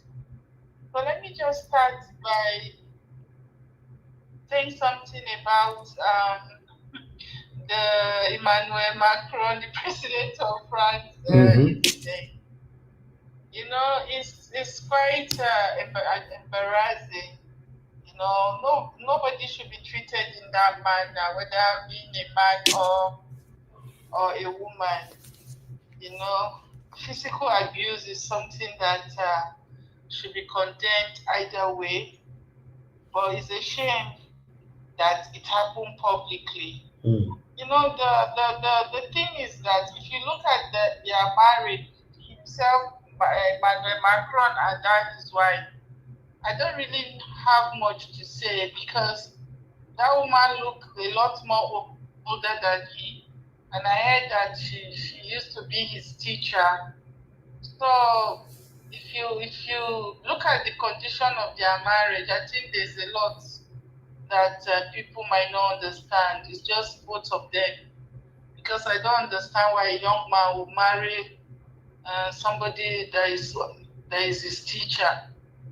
So that's in their own relationship. I think there's a lot of things going on that people might not understand. I think it's just the two of them that know what is going on in their relationship. Because I don't see it as a normal relationship where a man will marry his teacher. That doesn't happen easily like that. So you will expect that kind of attitude. Like most times when you marry just like when an old man marries a very little girl, there's bound to be a degree of abuse in that kind of marriage. Or when you see an old woman marrying a young boy, that incompatibility can bring about some degree of abuse. So probably that's what we're seeing in their own case. But in whichever way, I think I don't think it's a good thing. I feel sorry for Emmanuel Macron, and I just hope that they deal with the issue properly rather than trying to do damage control. Then a quick one on what happened to the Sheikh. Is it Sheikh Gumi in Saudi Arabia? You know, the bottom line of the whole thing is that, you see, Saudi Arabia has seen that supporting or encouraging those kind of people who promote the violent part of the religion is not favoring them.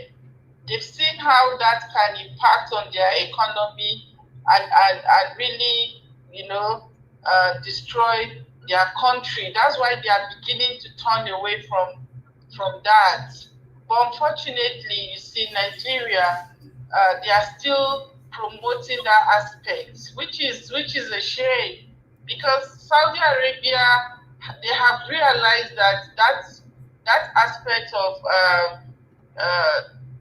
violence is not going to help them. So they are trying to really discourage the people who preach, who encourage that aspect of the religion, which is a good thing. But it's a shame that in Nigeria, they are still allowing those kind of people to move freely, and they are not willing to do anything about it. You will see now, they will sweep the matter under the carpet. Nothing is going to happen. Just like you were saying something about the issue of insecurity. You see, the issue of insecurity in Nigeria, I don't think this government is ready to do anything about it. I don't think so. You can even see that they don't talk about it. Things are happening every day in Nigeria. The insecurity is not reducing. In fact, they underreport what is happening. I've never seen Tinubu come out as the president of Nigeria to even have a security meeting or to even address the issue of insecurity that is happening in the country. He has not done it. Just like he said before the campaign, I don't think he's willing to even address the issue of insecurity in Nigeria. It's a shame, but I don't think Tinubu has the willpower to want to do anything about it. So I don't know, except if we have maybe by 2027 there's a change in government, and we have a government that is willing, that has the will to want to deal with insecurity. Otherwise, it's just going to continue. So thank you so much, Mr. Elvis. Thank for you. the good work that you're doing. Thank you, Mother Deborah. God bless you, ma. I appreciate you so much. Thank you, ma. Yes, ma. Okay. Before we start talking, I have this I use PG, they talk, I know say they like to more the circulate this kind of thing concerning this macro. Now look and well now, no say this one are proper domestic violence. Even when they don't go sort everything out, they want come out, the president give hand to his wife, make a whole lamb, when they gotta calm down. The wife still refuse publicly this time. Watch this.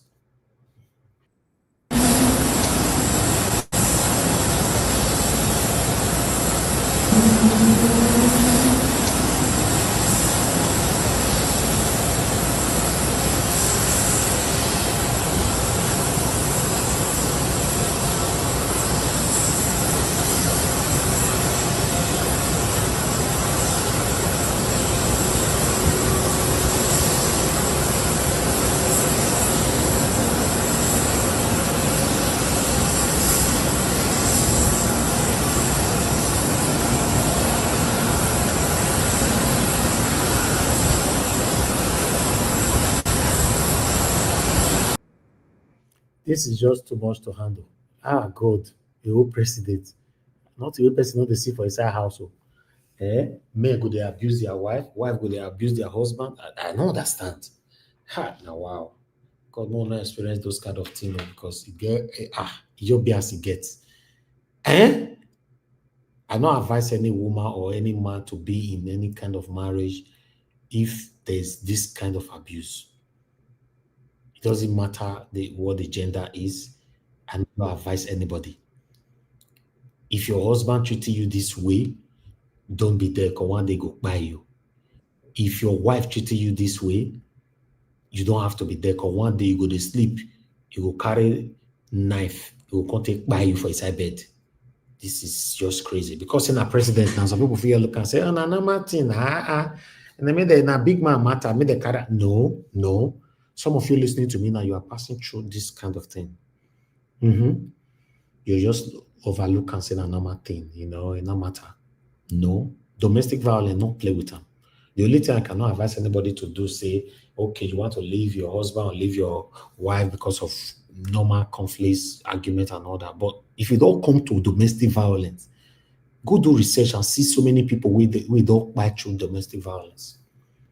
God forbid bad thing say breaking news happen tomorrow now, say the president of France sleep, wake up or see his wife buy him for his side bed and all that. People they share them everywhere. The symptoms are coming out now, but they take any decision or anything. I don't know whether now love might be that or if it be love, because they say love is blind. Not true. He blind for that one area for that side. On the way they listen to me, the love blind reach that side. Because I don't understand. Even though love is blind, when you want for a side poto, we can't no see blind. You don't go see again. Wow. Anyway, I'd like us to take my last 2 short videos. Let's move on. Mandate to engage these people. That it is only the federal government that can give them the mandate to engage these people. So my people should be killed. My people should die all before government will talk about this. What is the meaning of this? Today is Monday, the 26th day of May 2025. Good evening. Thanks for joining me in this video. Today is another day to remind you and to make you understand the reason why I always maintain that Nigeria is not sustainable, that Nigeria will never work. Now, take a listen. There is something that happened in Benue State. Yes, killings have been happening, but this one that happened yesterday is a different one entirely. Why is it different? 20 persons were killed in a village. Then close by village again, 5 people were killed, including a 2-year-old child. And where these people were killed is behind the army barrack, the military barrack. Behind the military barrack, Fulani terrorists killed almost 25 persons in Benue State, behind the military barrack. Now, the local government chairman now stood up with anger and confronted the military. What is wrong? What is going on? Why is it that this thing happened behind your military barrack and you people are not reacting? And the military told him, and I quote, you watch the video. He said, we don't have mandates to kill these Fulani terrorists. Yeah, that is what the military said. They don't have the mandate to fight the Fulani terrorists. The chief of army staff told you in Kogi State last 2 months that there is an underlying issue why they can't fight insecurity. Now, I want to put forward this question before you watch this video. Do you think it is Tinubu that told the army not to fight Fulani terrorists? Believe me, I will tell you that it is not Tinubu. I think I will exonerate Tinubu from this. And this is the reason why I'm telling you people that even though an angel now becomes the Nigerian president, he can't do nothing. There is a system error. There is a system that can't work. And here, the local government chairman threatening to resign that he can't continue seeing all these things. Take a listen. They don't have the mandate to engage these people. That it is only the federal government that can give them the mandate to engage these people. So my people should be killed. My people should die all before government will talk about this. What is the meaning of this? Yesterday I buried 5 people. A father and 2 of his sons of over 40, 50 years in Traore, very close to a military base. What is the meaning of this? If they cannot help me, maybe I'll leave this position as chairman and let it continue the way it is. I don't care about being a chairman of the local government of the people that are all killed. What is the meaning of this? Look at a child of 2 years old, butchered with cutlass. How many people? We're talking of no less than 20 people that were killed in Aondana village. This is the village of the former first lady of this state, Mrs. Eunice Oton. This is the village of the Togwe. This is the village of the Bishop Banagbe. This is fucking too much for me to condone. And I tell you, whatever will happen, will happen. Thank you. All right, that was the local government chairman. And I am going to expose more things for you during this video. So stay tuned to the end. But before that, I want you to think. Just think now. I want you to think. Sit down and think. Open your minds to think. Be a free person to think. Don't be rigid. Be flexible so that you will understand. Weigh these options. That behind the military barrack, the Fulani terrorists killed people.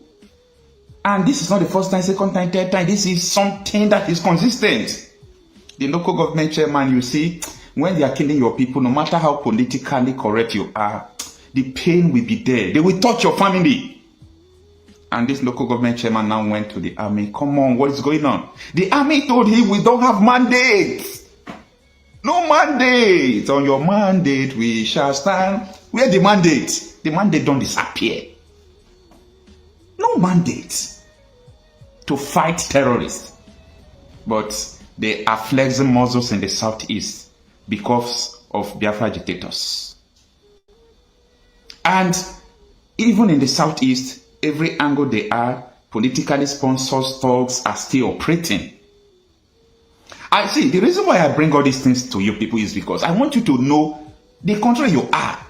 Yesterday, I made a video talking about all this coalition. They say, hey, we want to bring a good person in so that Nigeria will... I laugh, I fold my head and I'm laughing people. I was telling you people in 2014, 2015, how the military disobeyed a president, commander-in-chief.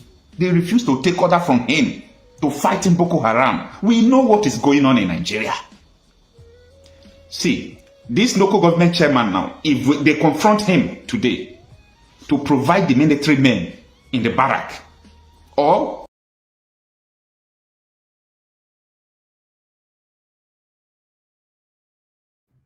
let me take another shorter one. But before that, there's something I want you guys to listen to. A video that I projected, my pre-recorded video that I uploaded today.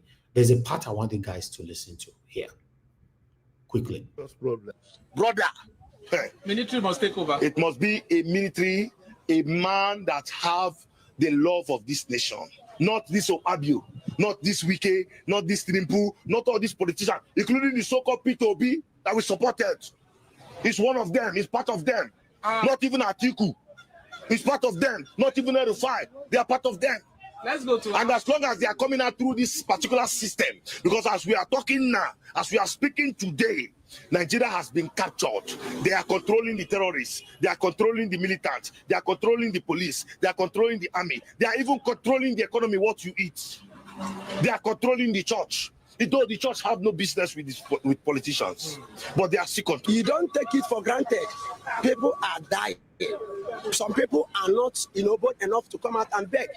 They die in their homes. People cannot access common medical care. Even when they are sick, you go to hospital now, the fees are outrageous. You go to school, the same. So that is why you see this criminality going on. You see kidnapping going on.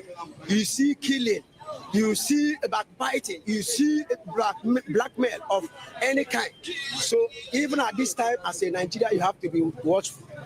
People now, it's very difficult for people to go to their village.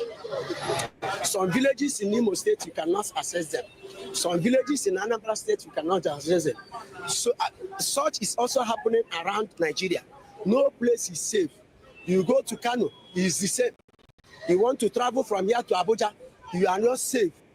Okay, you all can see that the insecurity compared to the video that I played just now is just affecting the whole country right now. It's very, very saddening that these people, they are not ready to do anything about it. But this is my last video from Burkina Faso President Traore. Let's listen to this. This was a very direct message to the Westerner. Listen to this, guys. See, France, 24. I'm watching you all. I'm recording every lie. I'm archiving every distortion. I am Ibrahim Traore, and today I'm pulling off your masks. Yes, you heard correctly. I, whom you call a young military junta leader, whom you brand as a dangerous radical, whom you serve up as an anti-Western dictator, am now telling you the truth. And this time you cannot turn off your microphones. This time you cannot turn away your cameras. This time your editors cannot cut this speech, because the world you monopolize no longer exists, because millions will hear these words now, without passing through your filters, without being subjected to your distortions, without being muddied by your lies. I am 34 years old. Every day of my life, Okay, sorry, I will continue to listen to this, but the part I like so much on this video, Nigel talks so, that this is not the time where you need to pass a message through CNN, BBC, or Al Jazeera, Arise TV, Channels TV, the way it be before now, tele, una know now, where, you know, if you don't get level, you know, if you pass your message through there. What Traore is saying now is that any message passed now on the in this current state of the world on postmodernism, it goes viral without you don't even need these people to help you to broadcast them. I like that. I like that part. I'll take that one again. turn away your cameras. This time your editors cannot cut this speech, because the world you monopolize no longer exists, because millions will hear these words now, without passing through your filters, without being subjected to your distortions, without being muddied by your lies. I am 34 years old. Every day of my life, I grew up with your lies. As a child, I would watch Africa on television. Always the same images, children with flies, dry lands, weapons, death. This is Africa, they told us. This is what Africa is, and we believed it. We were ashamed of ourselves. We were ashamed of our own lands, of our own people. But then I grew up. I read, I researched, I questioned, and I understood that the Africa you showed us wasn't real. The story you told us was a lie. The fate you imposed on us was a script you had written. For years, how have you portrayed Africa? How have you shown it? How have you sold it to your viewers? As if we were creatures who had no share of humanity, as if we were savages left outside of civilization, as if we were wretches waiting for you to save us. Every day, every hour, every minute, the same story plays on your screens. Hunger, war, disease, corruption, terror, chaos. These are the words that come to mind when Africa is mentioned. In your Africa dictionary, there are no other words. No hope, no success, no development, no resistance, no honor, no pride, no victory. So I ask you, New York Times, Washington Post, Guardian, Le Monde, have you ever made Africa's successes your headlines? How many times have you written about Rwanda's technology miracle? How many times have you shown Ethiopia's reforestation project? How many times have you praised Botswana's democratic success? How many times have you described Kenya's entrepreneurial ecosystem? No, because these don't fit your scenario. Your Africa cannot be successful. It cannot, because then how will you legitimize your exploitation? If it's not in need of help, how will you intervene? If it's not backward, how will you look down on it? Have you ever asked yourselves, has any editor sitting at their desk, any news director in a meeting, any columnist at their keyboard ever thought, why are the people of the world's richest lands poor? Here are the numbers for you, real numbers. Africa owns 70% of the world's cobalt reserves. Your cell phone, your computer, your electric car won't work without cobalt. This cobalt comes from Congo, but Congolese can't afford cell phones. Africa owns 90% of the world's platinum reserves. Catalytic converters, electronic devices, medical implants, they all need platinum. This platinum comes from South Africa, but South Africans are crushed by unemployment. Africa provides 30% of the world's gold production. Mali, Burkina Faso, Ghana, Tanzania. Gold flows like rivers from our lands, but our people swim in poverty. Africa supplies 65% of the world's diamond production. Botswana, Angola, Congo, Sierra Leone, billions of dollars worth of diamonds are extracted, but our miners live on $1 a day. Africa owns 35% of the world's uranium reserves. Niger, Namibia, South Africa. Nuclear plants run on our uranium. Paris lights burn with our uranium. But our villages have no electricity. And you still ask, why is Africa poor? No, the right question is, how was Africa kept poor while being so rich? Here's your answer. Colonialism didn't end. It changed shape. You used to come and occupy our lands. Now you come and establish companies. You used to take by force. Now you make agreements. You used to rule with the whip. Now you rule with credit. Let me give you concrete examples. With numbers, names, dates, but you'll never write about these. Glencore, Swiss-based mining giant, extracting cobalt in Congo. 2022 revenue, $256 billion. Tax paid to Congo, $500 million. That's 0.2%. Is this justice? Rio Tinto, British-Australian mining giant, extracting bauxite in Guinea, 20 million tons annually. What's left for Guinea? Environmental pollution and cancer. Total, now Total Energies, French oil giant, extracting oil in Angola, Nigeria, Congo. 2022, profit, $36 billion investment in Africa, dirty pipelines, Anglo-American, founded in South Africa but now in London. Diamonds, platinum, iron, taking everything. What it left in South Africa, 6 million unemployed miners. And these are just the tip of the iceberg.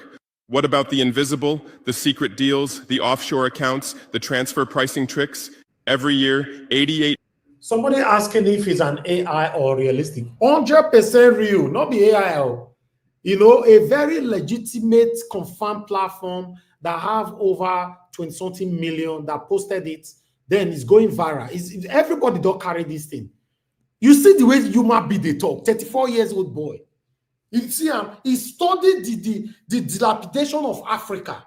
This guy went to the same America, he go to school. He goes the guy did very fluent for English, so people don't know. What did they talk? The guy, he goes stand for foundation to say, okay, I'm coming for these people. Check everything I say now. Tell me what to be like for inside.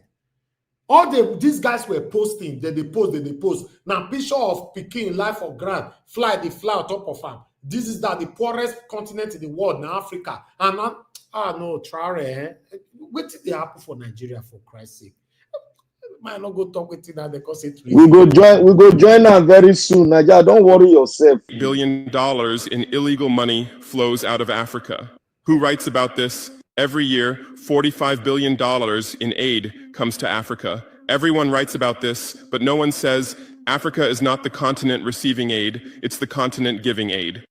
While you zoom your cameras on swollen bellies, there is a huge system working silently in the background. Every day, tons of gold, diamonds, cobalt, uranium, oil leave our land. But how? Here is the system. Step 1, create corruption, bribe our leaders, open offshore accounts, promise them a life of luxury, send their children to your schools. Step 2, make deals, get 50-year, 99-year concessions, ask for tax exemptions, be exempt from environmental rules, ignore labor rights. Step 3, control the infrastructure. Take over ports, airports, railways, but only from the mine to the harbor. Don't build roads to the villages. Don't bring electricity to schools. Step 4, provide security. Set up private security companies. Arm them. Declare protesting. Step 5, silence the media. Buy local journalists. Suppress opposing voices. Serve internal unrest news to international media. And this is how the system works. It's been working like this for 100 years, and you don't see this system. You don't want to see it, because you're part of this system too. Who are the biggest advertisers of New York Times, CNN, BBC, oil companies, mining companies, arms companies, pharmaceutical cartels, the companies that exploit Africa? You live on their money, you defend their interests, and what I'm about to tell you might cost me my life, but it's no longer time to be silent. France's system in Africa is the CFA franc. 14 African countries still use French colonial currency. 50% of these countries' central bank reserves sit in the French treasury. France applies negative interest to this money, so we pay France to use our own money. Through this system, France transfers $500 billion worth of resources from Africa every year. Does anyone write about this? No. But when France gives Africa 10 billion euros in aid, it makes headlines. Britain's system is more sophisticated. London is the world's money laundering center. City of London, offshore paradise. Every penny stolen from Africa passes through London. Jersey, Guernsey, Cayman Islands, Virgin Islands, all under British control. Africa's wealth hides there. America's system is AFRICOM. Africa Command, 46 military bases on the continent. Official purpose, security. Real purpose, resource control.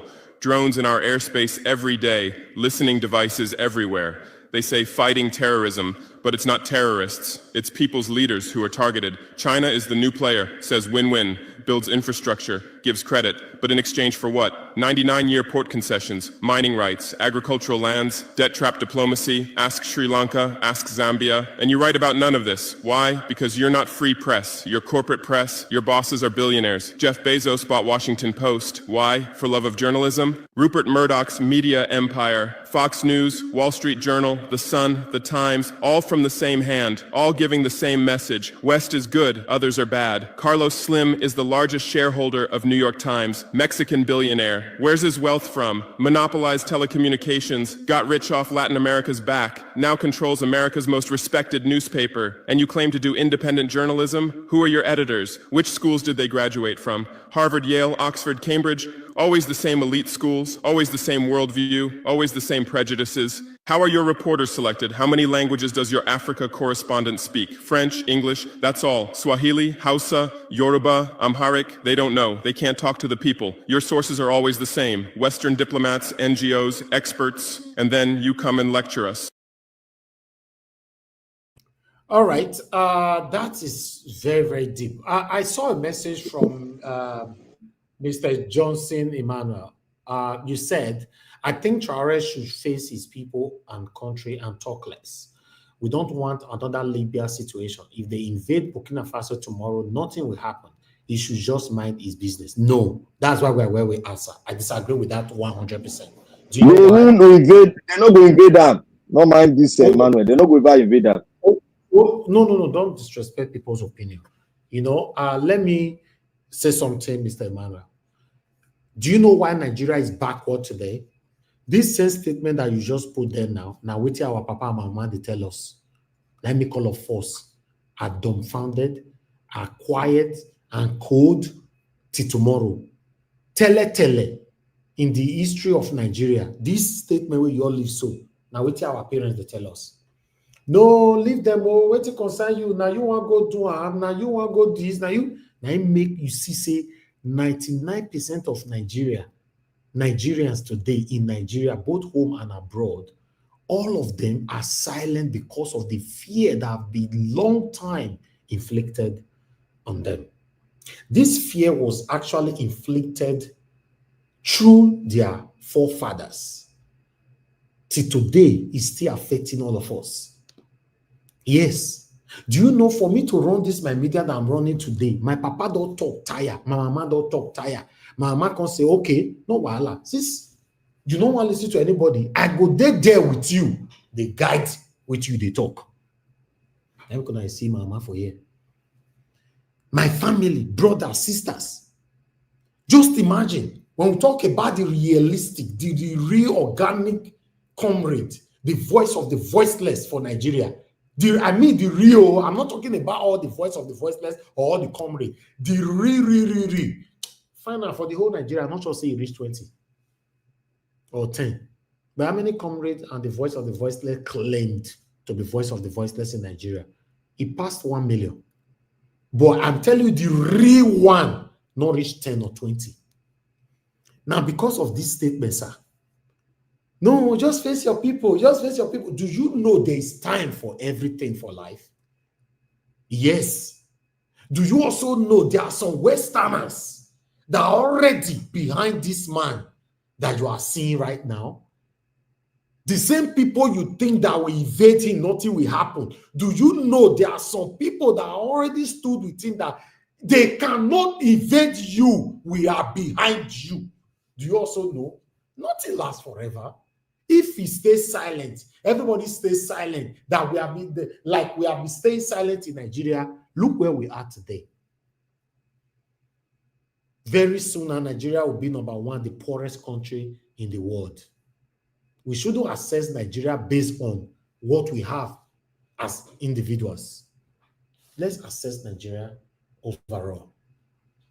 The country is poor. A lot is going on. And the result of this is see finish. In other words, it's called see finish. Our leaders see us finish to the extent that they know we back, but we cannot bite. They too see us finish.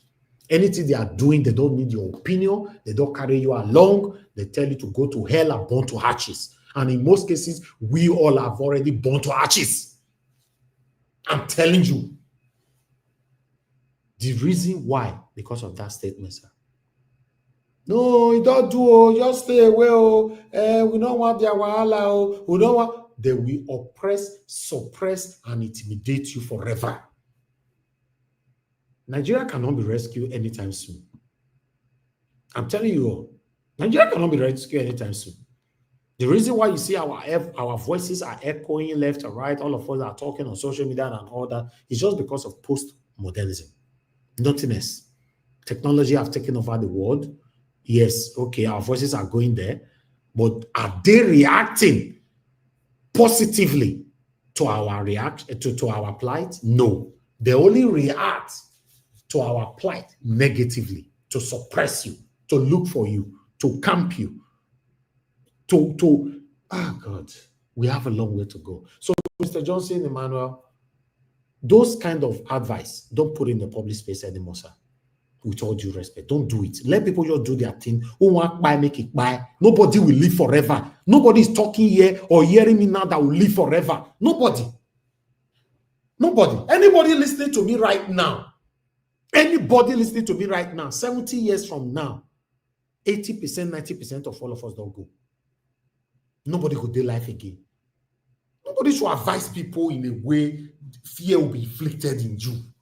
Then if you want to talk, that fear will be ringing on your head. Oh, if I talk like this, they say this one will happen to me. They say this one. So, people are buying every day. A lot of people that say they don't want to talk, they still buy due to the system. You don't know, say they buy it. We should not continue in this way. Because that statement now, Mr. Justin Emmanuel, you are one of the people I respect so much. That's why I'm addressing it like this. Do you know that statement now have affected so many people already right now? A lot of people don't fly, they don't run with them. Whereas you'll be the advice Burkina Faso president, but an individual don't fly with that statement already. You say, maybe picking while you're talking. You say, no, as Benin people they talk, lawa, and I carried you for 9 months. We are not going to have that better Nigeria in that manner. Good morning, good afternoon, good evening to every one of you. I appreciate every one of you right there. And God bless you now. Patty Solomon, you super chatted me earlier on alongside with Mr. Alabo. And God bless you now. I'm very, very, very grateful for what you guys are doing. For those that have liked already, that have shared our videos already, I want to say I'm very, very grateful. God bless you all. Mother Deborah, you were calling back again. I'm just going to return your call quickly so that you can talk just for 1 minute. So that you can see we have a full screen. So that I move on with my wonderful panelists. Mother Deborah, I'm returning your call. Pick on time because you were calling me while I was making my monologue. Okay, thank you, man. Just 1 minute you have. Talk to us quickly. Yeah, just for 1 minute, Mr. Elvis. I just wanted to re-echo your submission on Ibrahim Traore. We should all encourage support what he's doing. Just like you rightly say, everybody cannot be quiet, and there's nothing that lasts forever. You see, the same Western world, they invented technology, and today now, at least the technology is making it, it's giving people opportunity to be able to speak out, and that's why you don't need the media to censor news. And that's why people like you can come out today to say, to say about what is happening in Nigeria. I believe if not for independent news outlets like yourself, most of the things happening in Nigeria, the Nigerian media will not even report it. They will censor it. Nobody will even know. No, if they are censoring it, that is why you see that social media always expose them. For example, now, let me quickly say this. Maybe you will remember or you have noticed it. Things that Arise refuse to talk about. Probably Mr. Jonathan don't talk here so many times. If Nigeria Watch don't talk or other platform, social media platform don't talk you'll see they'll come go give us your way to come talk about it after 2 or 3 days.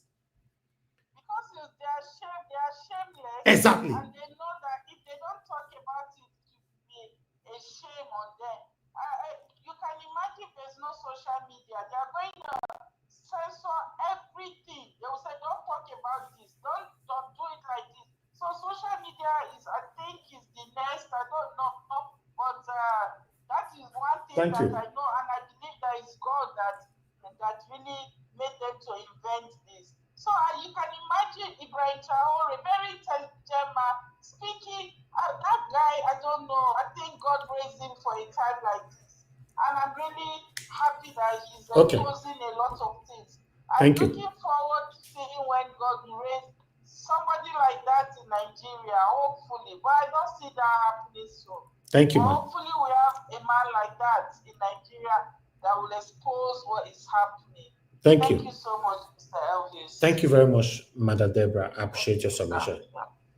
All right. I'm done with callers probably for today because I'm going to hand over the platform to one of my panelists here to do the whole thing for me. I'll sit on the back stage like yesterday. At least make I still enjoy myself, listen to the people. I appreciate every one of you, my people. God bless every one of you right there. Thank you for your time with us. Do your part by pressing on the like, help us to share. We are here just talking about what is affecting us. We just want a better Nigeria, nothing else. We are not here to fight anybody. We want a better Nigeria. That's what we'll be doing. We're calling out our government just to do the right thing. That's all. If we have a better Nigeria today, I bet you 90% of Nigerians in abroad will move back home. 90. Yes. In case you are not aware, 90% of Nigerians in abroad today, if not all, I can't say all, let's say 90%, they are suffering. Some of them even have money, they are still suffering. There's nothing like home. Home is home. Some of you ask me all the time, what are you doing in Nigeria? I love this country more than every country in the world. I repeat again, I love Nigeria more than every country in the whole world. The best place I can be to feel good and I can feel myself is my country. Yes. Some of you say, oh, you go tell I go back home, go see your family, go do this one. If my family day here, you go know, I go tell you, I'll come put her for a broker to tell you, say my family is in Nigeria or something. If God bless person, you don't know, say your family can come see you every month. If God bless you, you don't know. Oh, you are not aware of that. Or you don't know, say it's possible for your family to come to Nigeria, come on Thursday and leave on Sunday evening. Oh, you don't know, say it's possible. Okay, go and do your research on that. Thank you very much, my people. Now, God bless you. Let's start talking. This particular platform today, now, Tunaja and I go help us moderate. If it's not available, I'll choose someone else. Tunaja, please answer me first if you're available to do that. Tunaja, are you there? Okay, you are not there. Okay, I will just call on the first person to speak to us first. I have Black Panther. Black Panther, you are the first on the panel today. Good evening to you, my brother. Please talk to us. Yeah. Oga Jonathan is here today, isn't it? Yes, Mr. Jonathan really joined us today. Oh, finally. I don't even know when I take time for the screen. Yes. Okay, Mr. Jonathan might take over the screen. I don't even know. Mr. Jonathan, I personally called you name yesterday because that particular submission, what is it called? Topic yesterday. I wanted him to come in and say something. He was in Canadian Stock Exchange market. That make me call us Mr. Jonathan. All right. So I'll leave the platform for Mr. Jonathan. Mr. Jonathan, can you hear me? It looks like none of them is available. Okay, Mr. Jonathan is not even there. Okay, go ahead, Black Panther, talk to us. Thank you. Okay, I want to thank everybody. Today's topic, oh Lord, my God. Today is a good day. Niger Watch, you have just brought the foundation of the problem the black race has. Just opposing it with Nigeria as an example. That's what you just did now. And the summary of the book you just written now. The problem of Nigeria, the problem of Africa. You are using Nigeria as a case study to give it to us all around the world. Nigerians, give us our mandate. You better come here so that you come and learn. The imperialists are dealing with Africa. You said it, you people shout at us. But before I go further, I'd like to thank everybody. Thank Nigeria Watch for doing a wonderful job today. You dug in. And I want to thank Mommy in diaspora too. May God bless you, Mommy. You live for long for us in Jesus' mighty name. I want to thank everybody here. I want to thank the viewers at home. Like I usually say, not only you listening to us, we are also learning from you with your comments and your calling in. But please do us a favor and the channel a favor. Press on the like button so that this message can go far. As you listen, please do your due diligence to investigate, to checkmate us very closely so that we all will learn. Wherever we go do our mistakes, you correct us. Now, I would like to start from the Gumi saga. You see, the problem of the Islamic world has been the dichotomy, the breakage of the Islamic religion itself. You see, Islam is broken into different groups. You have the Sunni Islam, you have the Shiite Islam. Those are the two major ones. Then you have the Khawariji, the Abdul-Zilad, the Ahmadi, and the Sufisms. So those ones are smaller ones. Those ones are just 0.1, 0.2, 0.3%. But the larger percentage, where you have the Sunni who are 90%, they are high there, followed by the Shiites. The Saudi Arabia is the Sunni. They are the Sunni people. They are 90% Sunni in Saudi Arabia. And now, I want to move over to when Donald Trump went to Saudi Arabia and he gave a well-articulated speech. I have never seen my president speak like that before. He spoke with his heart out. And he gave a blank check to them. He said, what will you people want the Middle East to look like in the future? You abhor terrorists. You abhor different groups that are terrorizing the entire world. What will you like your world to look like? Are you going to continue to abhor terrorism? Your religion does not take in terrorists.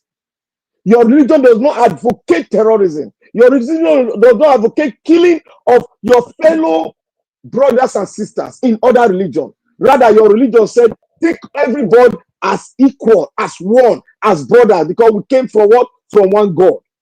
I just want everybody to go and listen to that speech he made. That speech has turned around the entire Middle East.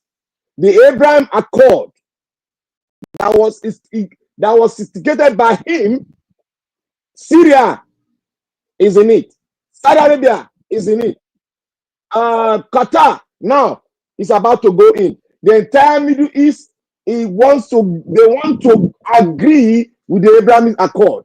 And if they agree on it, they will all do or join hands with the Western world, with America, and fight to finish this terrorist group. And now, Sheikh Gumi is one of the people that I believe, in my own investigation, his name is among those people that is allegedly in that list. Because before Saudi Arabia will go ahead to bar him, they bar him. They not only deported him, they bar him from coming to Saudi Arabia forever. They barred him and he cannot enter the Holy Land. Neither for him to come and do his normal ritual in the Holy Land. He can't do it again. It's bad because he's part and part of this terrorist group. You all know it's an open book. He said we should feed the terrorists. He advocated that they should take terrorists as our brothers too. He did it himself. He was a liaison officer for the terrorists and the Nigerian government. And I want to say here that most of us we don't pay attention to what is happening to the world today. That is why when we bring it here, some of us will just be attacking. Now you don't know what's happening. Look, I said one thing yesterday. You people did not pick my word. I said one particular thing. I said the Nigerian president, the Nigerian Republic, our neighbor, the president, said one thing, that Nigeria is harboring terrorists. The two terrorist group, one of the most dangerous terrorist group in the world. Nigeria is harboring two of them. And they are using it to terrorize the entire Sahel in conjunction with France. This is not my word. It's on the internet. It's from the president of Niger. I listened to it from beginning to the end. The man was furious. That is brother nation that have been so good to them. They are the one terrorizing Niger Republic and the entire Sahel with conjunction with France. Now, do you know what they did? Now I know why your president is going to France all the time. They busted the pipeline. Niger is taking from Niger Republic down to supply some countries in the eastern part of Africa. They blown the pipeline. Guess who did it? The Boko Haram terrorists in the Lake Chad Basin, in conjunction with their brothers, other terrorist group. They blown it up. So, my brothers and sisters, the Nigerian enclave that we are here today is this sophisticated that you know who, by what the president of Burkina Faso just said. The British they are sophisticated in making sure that the African nation that they colonize never got independent. It was just a makeshift. He said it. You have not seen it. He said everything that we've been saying here every day. When we say imperialists, the imperialists they are the one causing the uprising. They are the one causing the problem African nation has been undergoing. People will ask, oh, the day, why is it that Nigerian man cannot do it themselves? What did the Niger Republic president just say? They institute corruption. They make sure the juice of the land is given to them, and they help them safeguard their finances in other countries. That the other island that the British colonized, they put their money there in the safe havens. That is what they do. The corruption was brought in by your imperialists. They brought it in, and they chose the people that they work with, and they gave them everything. The uprising you're having here, who is doing it? The road that they are not building, who is doing it? They are the one telling them what to do. A man that has given you access to the entire world, has given you money, putting your money in the safe havens. It will dictate to you whatever you want to do. That is what the imperialists are doing to Africa. And the bold man have said it. Somebody brought in message, oh, he should face his country. That is the mindset we have been having here. Give us a man was ravishing me here. He has heard it from the man, the horse's mouth, a president of a country. You have heard it. What is the difference between what we have been saying? Though we didn't go deep, but he has gone deep to give you the schematic of it all. Can you contest that now? He said wisdom. Wisdom is the principal thing. How do you get it? You must make yourself available to get it. You must make yourself available for information, because information is power. Don't subject yourself to a level where people talk. You don't go there to investigate, but you just bring them down. That is what we've been doing here. Nigeria Watch have been saying, Nigeria also said the imperialists are behind all this. We are not seeing them, but they are behind the scene. But each time we bring it out here, people will bring us down. I don't get brought down because I train myself to know all these things. And when I bring it out in my own way, it is left for you to go and fact check me.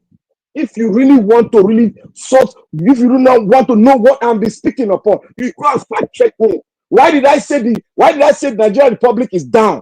Go and fact check me. It is down. It is what they are playing now is just the macabre dance. When the thing comes true, you will all see it. You see the Nigerian military? Your general came here the other day. Nigeria was said it. I hurriedly came in to tell Nigeria, this is what is happening. I told you that the military is divided. People thought I was joking. The general said we should all pray to God. What are you hearing from the local government chairman now? The military garrison commander said they should not touch the terrorists. They have not been given the command to touch the terrorists. Can you all hear it? It's the local government chairman saying it now. What have we been saying? Does that not tell you that there must be a division in the military? That when it is time, when the set time comes, something will blow up. Don't you people understand that? A general who is not supposed to say that we should pray to God. A general is the last man standing.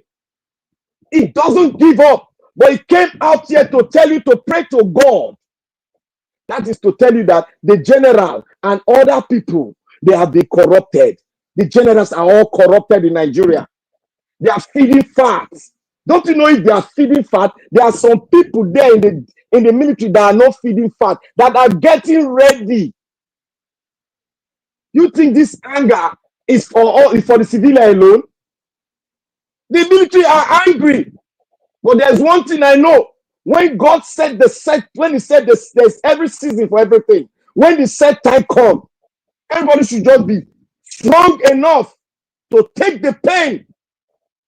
Strong enough. We should all be strong, because this is not only the fight for Burkina Faso president, this is a fight for all the black men all over the world. We have heard it from him. He's well educated, very intelligent. He has been fighting the insurgent in Burkina Faso for the past 20 years, 15 years, sorry. He has been fighting. He has been at the forefront, a captain, forefront of the fight. He knows what is happening. So my brothers and sisters, when we speak on imperialism, don't come here to subject us to ridicule. Go and study it so that you will know it, so that you know the source of your problem, and juxtapose it with the source of the problem of Nigeria. He just made mention of Nigeria in his speech, that the British are sophisticated. Can you hear that? The France are even showing their own, but the British are not showing their own. Now, look at what is happening. Does that not tell you that Kanu, our brother in prison, does that not tell you that there is a hand on it? The question was raised, why is the British not talking? Why is the British not intervening in their own citizen who was kidnapped? But Nigeria by birth, who was kidnapped from what? From another British colony, Kenya. You see the link? That is the sophistication that the president of Burkina Faso is talking about. Did he not make mention of the oil rig you have in Niger Delta? Did he not make mention of it? Did he not make mention of Total and other sub-regional oil companies that are coming from the west? Did he not make mention of it? Now you now know the picture. They've created the monster we have in Nigerian politics. That is their own foundation for them to strive well. Like I said, without Africa, the West will dry up. The Italian Prime Minister said one thing. He said, without Africa, France is a third world country. I did not say it. It's the British the Italian Prime Minister said it. I hope all of you heard her. So I will conclude by saying here that we should all be alert and be aware and listen and apply wisdom, because this thing, a Nigeria issue, is not something that you can just sit down and say, oh, this is our problem. Oh, this is our problem. This is the solution. No, my brother, sister, it's more than it. The Burkina Faso president said the British are they have sophisticated way of making and suppressing, colonizing their colony, and we are among their colony in Nigerian state.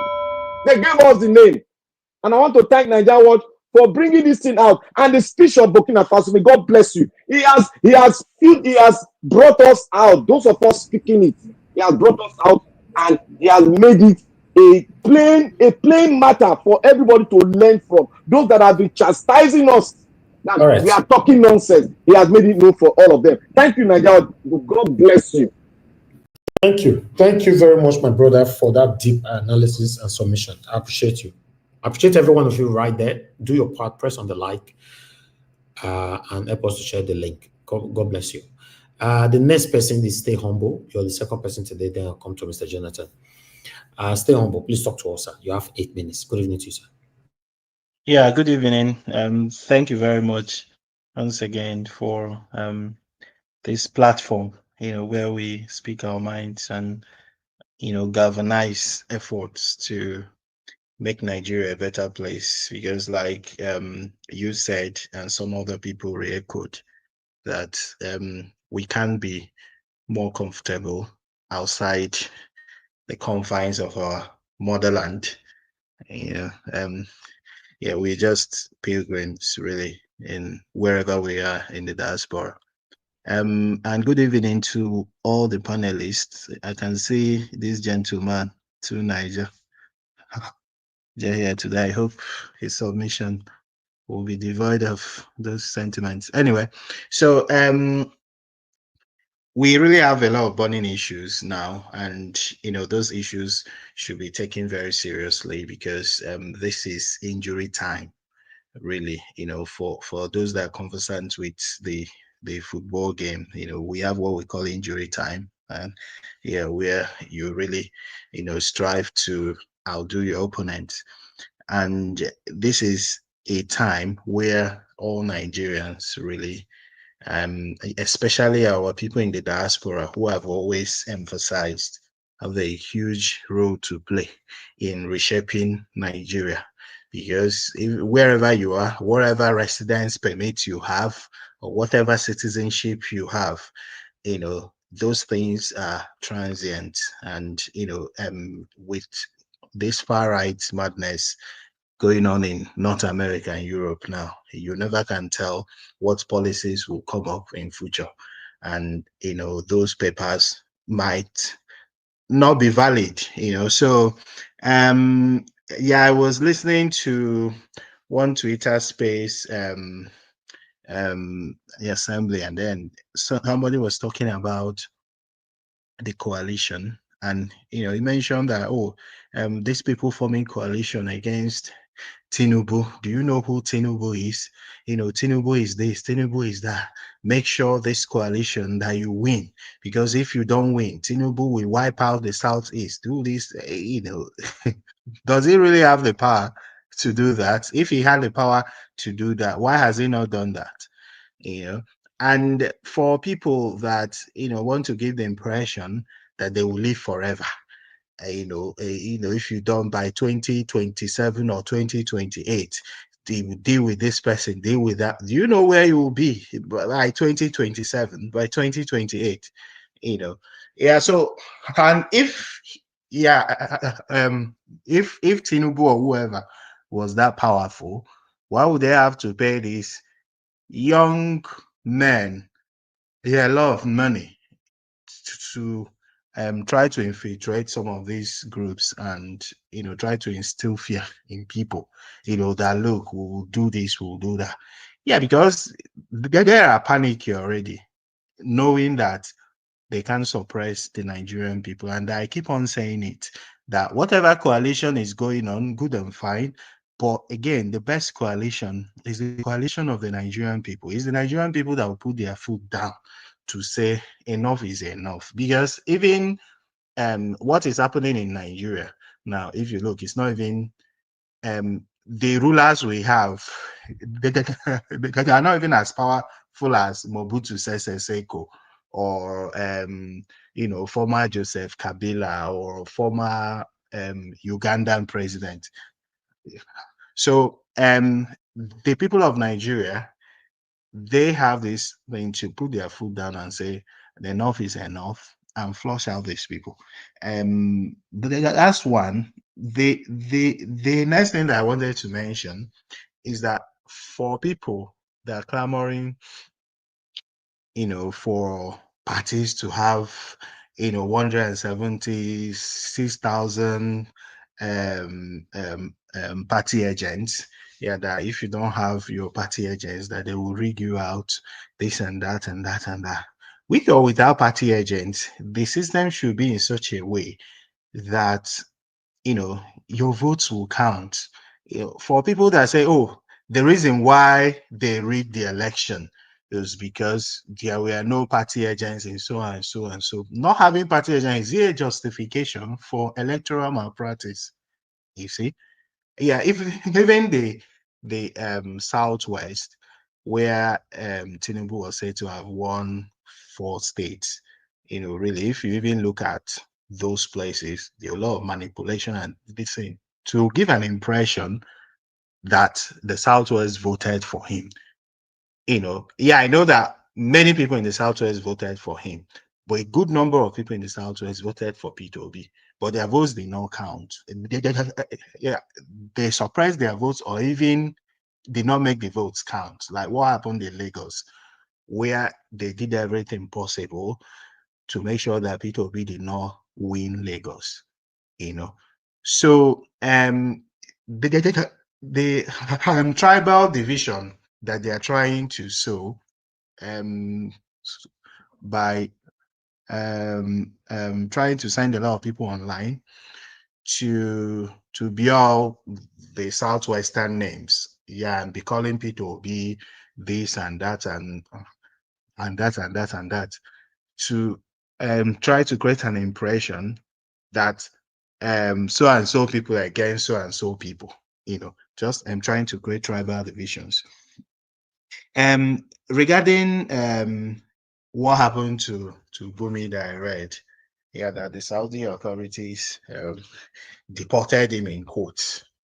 Yeah, I think that the details of what happened would still come out, really, because we don't know the reasons behind that. He was also bad. He was also bad, not deported, bad from coming to Saudi Arabia.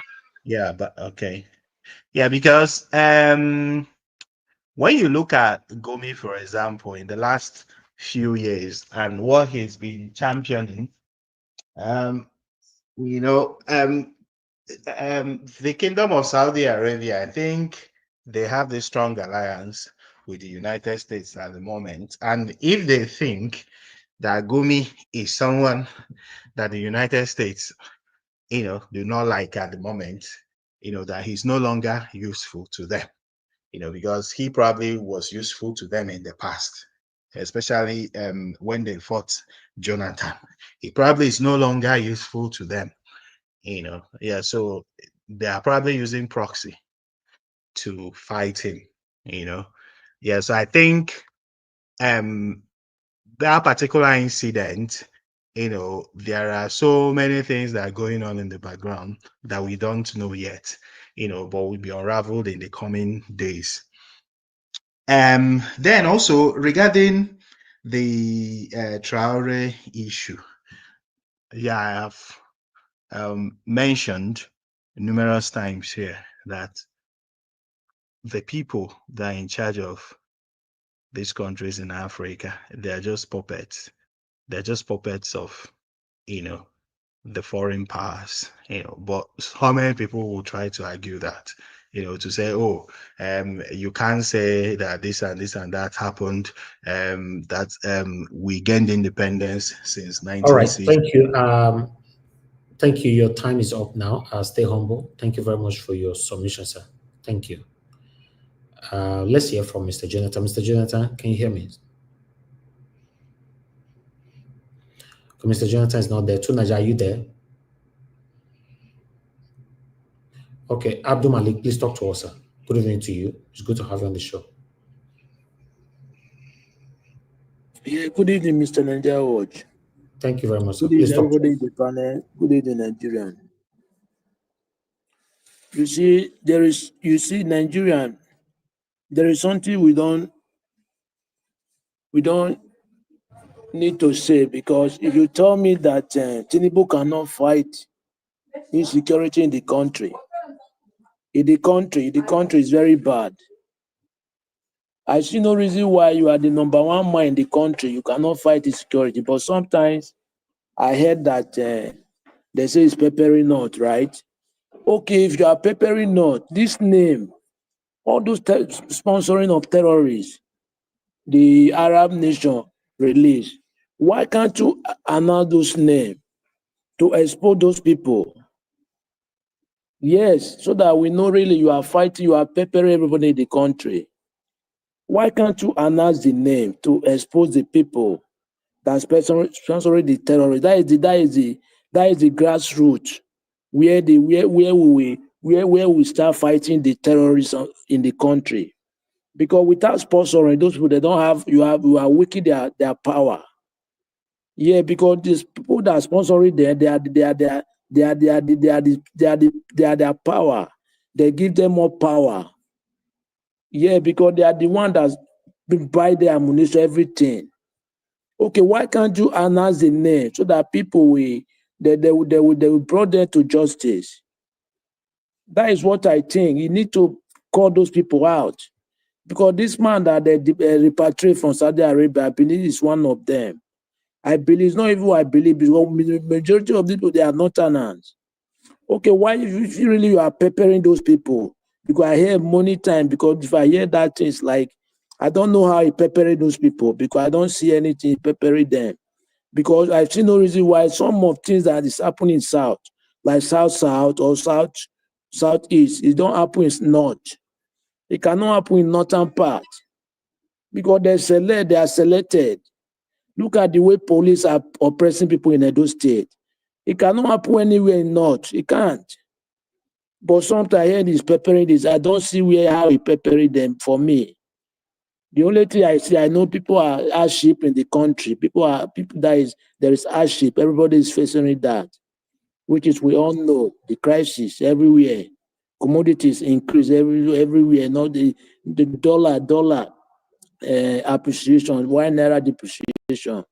There's nothing is going. Most of the company have evacuated to other country to go and establish. No work, no job, nothing in the country, just because of the way they operate the country. You see, even today, there is what I read today. One of the barrack in Abuja, it's like terrorists. They plant a bomb there. They have now inside Abuja. You see, it's good for them because this country is not safe. What do you expect? You think that soldiers guide you or you have security, right? You are not safe too, because those people look at the way they are operating. Soldiers cannot even go to there, and they know where they base. They know their base in the bush. Why can't they fight them? And they are using a line they are communicating.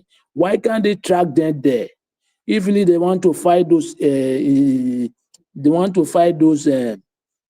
Boko Haram. They are not serious to fight them. They are not serious because they are the sponsoring APC government. That is what they do. That's why they create that terrorist organization to remove Goodluck Jonathan. That is their plan. Till today now, the terrorist organization are spread everywhere in the country.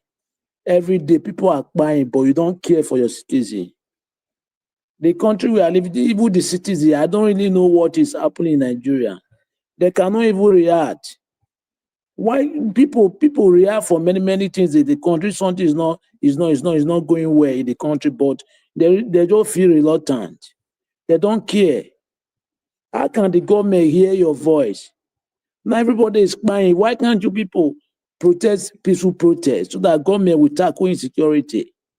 They don't even debate those things in the House of Assembly or House of Senate. What they are debating is unnecessary issue. Now they want to take another loan again. What are they going to do with that loan? Why can't they take loan and equip our soldiers to fight those terrorists? But they will not do it. Just to take loan and share the money and embezzle the money. They don't even use the money to create job opportunity for the citizen. how the country will move forward. It cannot.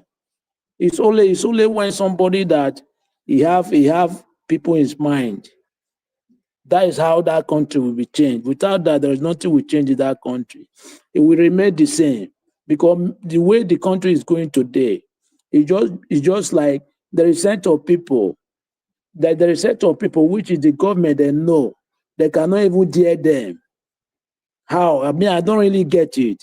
A president of a country, which is to know people that they are distracting the country. But why can't you arrest those people? I don't get how, but somebody is telling me UK can how? Is it not the number one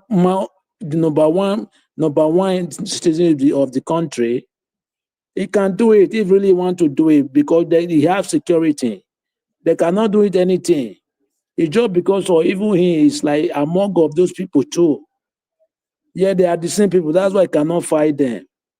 Because I see no reason people you see somebody buy today, tomorrow, the same thing. Not every day, a week, how many hundred or thousands of people falling. You don't even care. It's like you are among of those people that destroy the country. That's why you don't care because if you name them, they will name you too. They will involve you too. That is a problem. That for me, that is why they cannot do it. It's only when somebody that is clean can fight those people. And before that person will be there, the citizen that we create, we put that person there. Just like what happened in 2023. If they vote, let them guide their vote. Let their vote count. Because the citizen, the power, according to democracy, the power belongs to the people. If their vote count, if INEC or during the election, they should not even wait to go to if they tell them to go to court, let them not wait. Let them do what they can do so that they can retrieve their mandate back to the person. Without that, there is nothing will change in that country. Today, look at every day now, people are buying everywhere.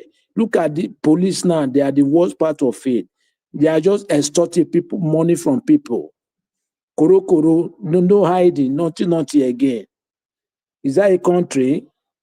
Every day the country is declining. For that country, they are progressive, but Nigeria every day is going down. Just because of the mindset of the people. They are not here to make their country better. They are going to another country to stay there. Are you going to stay another country forever? Why can't you repair your country? Your country is your country. Our own is your own is our own. Understand? Our own is not your own. Your own is your own. Thank you. Thank you very much, Abdul. Thank you very much. Thank you for your submission. Madarita, I can see you on the backstage. And Ogashib is on the backstage as well. Madarita, I said I can see you already. Chimeze don't come. Hey, Donald Trump. Mr. Chimeze, praise the Lord. Hey, my people. Donald Trump don't wipe in yash where. It's been a while. What happened? You've been silent for like 78 years now. That was, man. Nigeria matter is giving headache, man. It's not. In fact, Nigeria matter is like you come like the way, I don't want to put my mind Nigeria matter again like that. Because the people over here are not making us, we that talking always, they're not making things to be, the way you want it, anyway, the way you want it to go. You will tell us more about it. And Trump also kept you busy. No, meet that one. He will fire you for bomb anywhere. We go hear more. We go hear more from him. Welcome back, Ogashimeze. It's good to hear from you. Thank you very much. Madarita, it's good to have you on the show. I'm going to leave this platform for you. I'm very happy that you're here. The only person that I've spoken today, Madarita, is Black Panther, Stay Humble, then followed by Abdul Malik. But the next person that will be speaking, because I've called two of these people here, Mr. Jonathan and Tonaja, they are not answering. So whenever they are ready, you can tackle them. But the next person that needs to be speaking right now is going to be White Panther. You know, after White Panther, then we go to our dream. Yes, Mr. Labo, our dream nation. Yeah. Then followed by you, Ogashimize. Then you can take it as it go. Thank you very much, Madarita. I appreciate you. Yes, Mr. Elvis, I can only see the caption. I know you must have played it. I don't know what's going on. I only know that with this Egbetokun being ill, that's the only thing. So whatever topic, I think you guys will follow up, those of you who were here. They already know.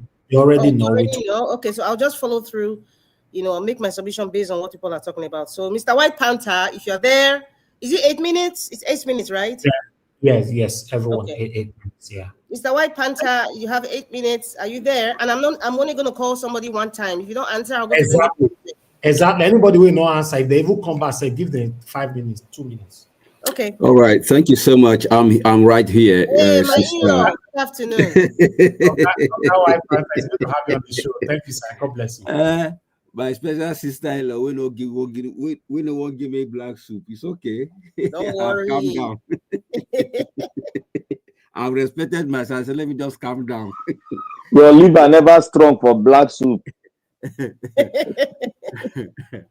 All right, thank you. I want to observe the protocol. Everyone, I greet you.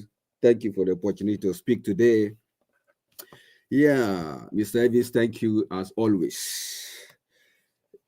Today's topic stemming from Benue is really, really heartbreaking. That we have a country where we have someone who is called the commander-in-chief, who his primary responsibility is to secure the life and property of its citizen. But unfortunately, it looks as if Benue is not part of Nigeria. People are being killed every day. This same person has the power within a twinkling of an eye to suspend a democratically elected governor of a state and declare a state under what's it called, within few hours, even before he got the approval. So are we saying that Benue State don't have House of Representatives? They don't have people that represent them in the House? They don't have senators? White Panther. It's heartbreaking because I'm trying to break this whole thing down. We have people in every constituency being represented in the House. Where are they? Where are these people? White Panther, hold on for a minute. White Panther. Black Panther, please, you are interrupting. It's not allowed. Let him finish, then you can ask him any questions. No, I want to tell him what. No, please, you're spoiling the flow, Black Panther, please. Could you mute yourself? Thank you. So that you will hear what the information. I want to give you the information so that you will understand what is happening. That's fine. White Panther, the local government chairman, the military told him that they are not supposed to shoot at the terrorists that the government told them. Thank you very much. White Panther, go ahead. Thank you very much. But what does that tell you? That kind of feedback you're getting from a military, that their primary responsibility is to secure our territory against external danger. Why is it that the military is supposed to secure us, are the one giving this kind of nasty excuse? It comes from the top. And who are those people on top? Because I believe that once you are a president, everything that has to do with your country, your people, their security, their well-being, it's in your hand. You say you can do the job. We shouldn't pity you. That's what Agbadoman said. So this is the time to bring about the dividend of democracy. First of all, security. See how people are being killed as if they are animals. It's not good. And everybody is keeping quiet. Hi, Jesus Christ. I don't even understand. I don't understand. Sincerely, it's not as if Nigeria people should just separate. Everybody should just find their level. Let the North stay on their own. The East, the South, people should just stay on their own because it's not working. The amalgamation is not working. Can't we see it? It's clear. How can somebody be in power and yet his people are being killed on daily basis, and yet you have security forces on ground? Well, I don't know what else to say, sincerely, in that regard.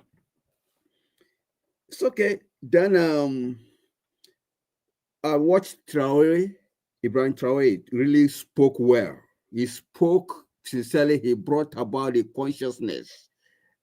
He awakened my mind again.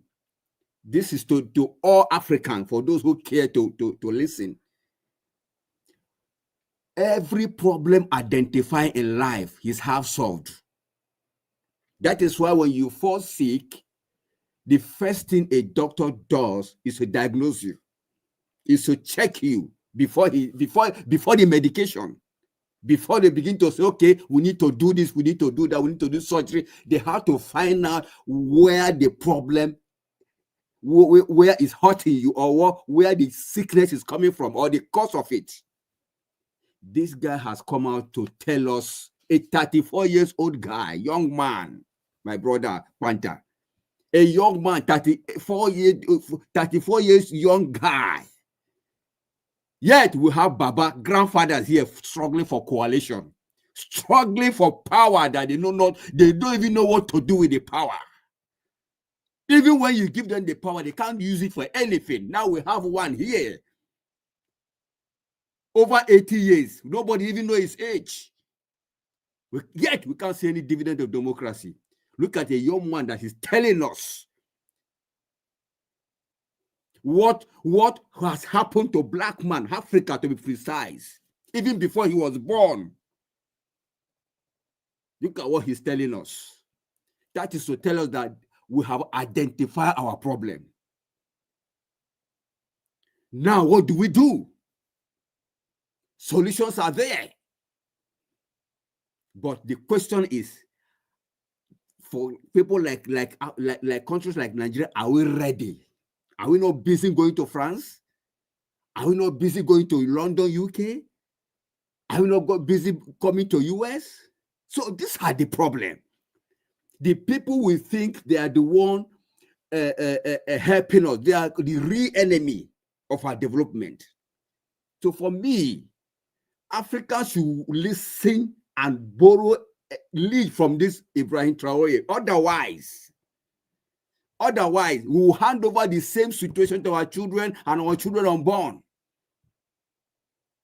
Even God himself will be happy with us. He got a point. God had to tell David, pursue. That means enemy. That is time that God will even tell you, pursue your enemy. So that's what this young man is practically doing. So African, wake up. We have all it takes. The Western world is depending on what we have. We are so much blessed that we don't need any help from any Western world. Rather, they even need help from us. Everything that has to do with resources, we got them everywhere, literally everywhere. But we have chosen to remain slaves in their hands. 30 seconds, sir. Mr. Rita, let me dash anybody 30 seconds. They should go ahead with the 30 seconds. Just that so how fortunate that we are getting knowledge of what is happening and we're not doing anything about it. So we need to arise and correct this nonsense. Otherwise, we'll pass nonsense to our children and children unborn. Thank you. Thank you very much, sir. Thank you very much. The next person is Prince Alabo, our dream nation. Okay, Prince Alabo is not there. Thank you. Okay. Thank you, Madam Rita. You're welcome. You have 8 minutes, sir. All right, thank you. My first minute, I will use it to pay a minute silent for those innocent souls killed in Benue State.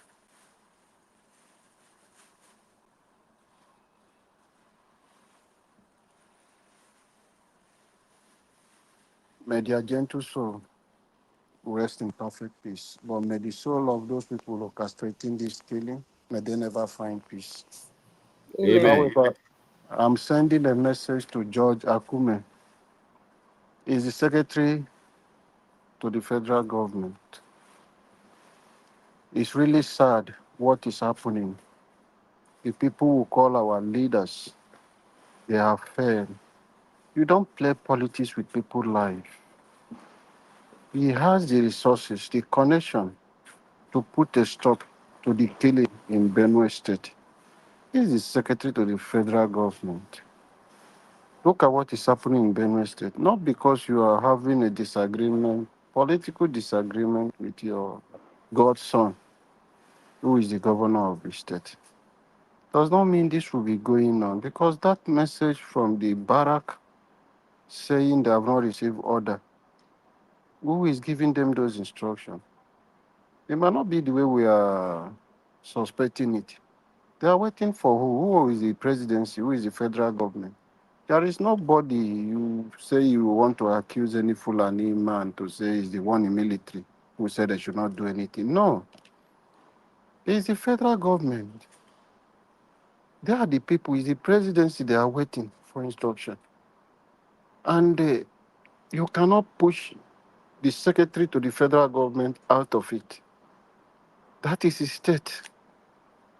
There is no meeting, security meeting they will do in Nigeria, that he will not be there as the secretary of the state. Where did the instruction come from that is not aware? If there is any instruction like that, it's coming from him. Just like what is happening in my state, River State. Everything should stand still. The instruction will come from Yesu. So you cannot pull him away. How can we be doing? Look at innocent children that will be the future of tomorrow. Are we talking of the one that is happening in Plateau State, Niger State, Zamfara? This is evil. This is evil. The government, they don't care. How can we be playing politics with people's life? How can you come and just take the life of a whole family? Imagine as the president is sitting down, Sheikh Tinubu is being slaughtered. Remi Tinubu is being slaughtered.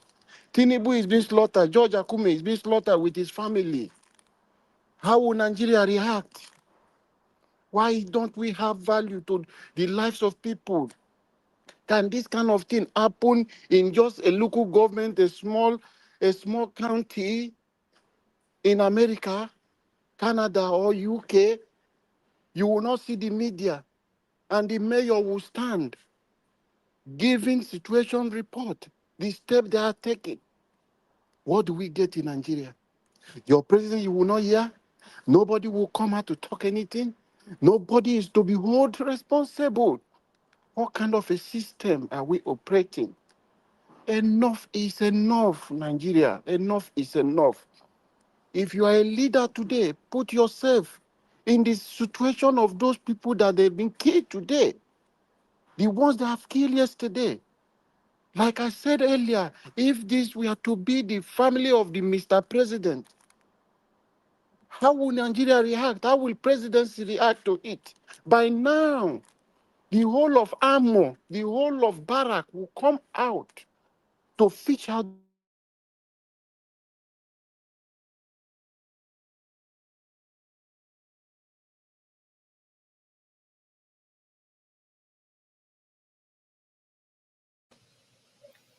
And Prince Alabo, you are cut off. Are you there?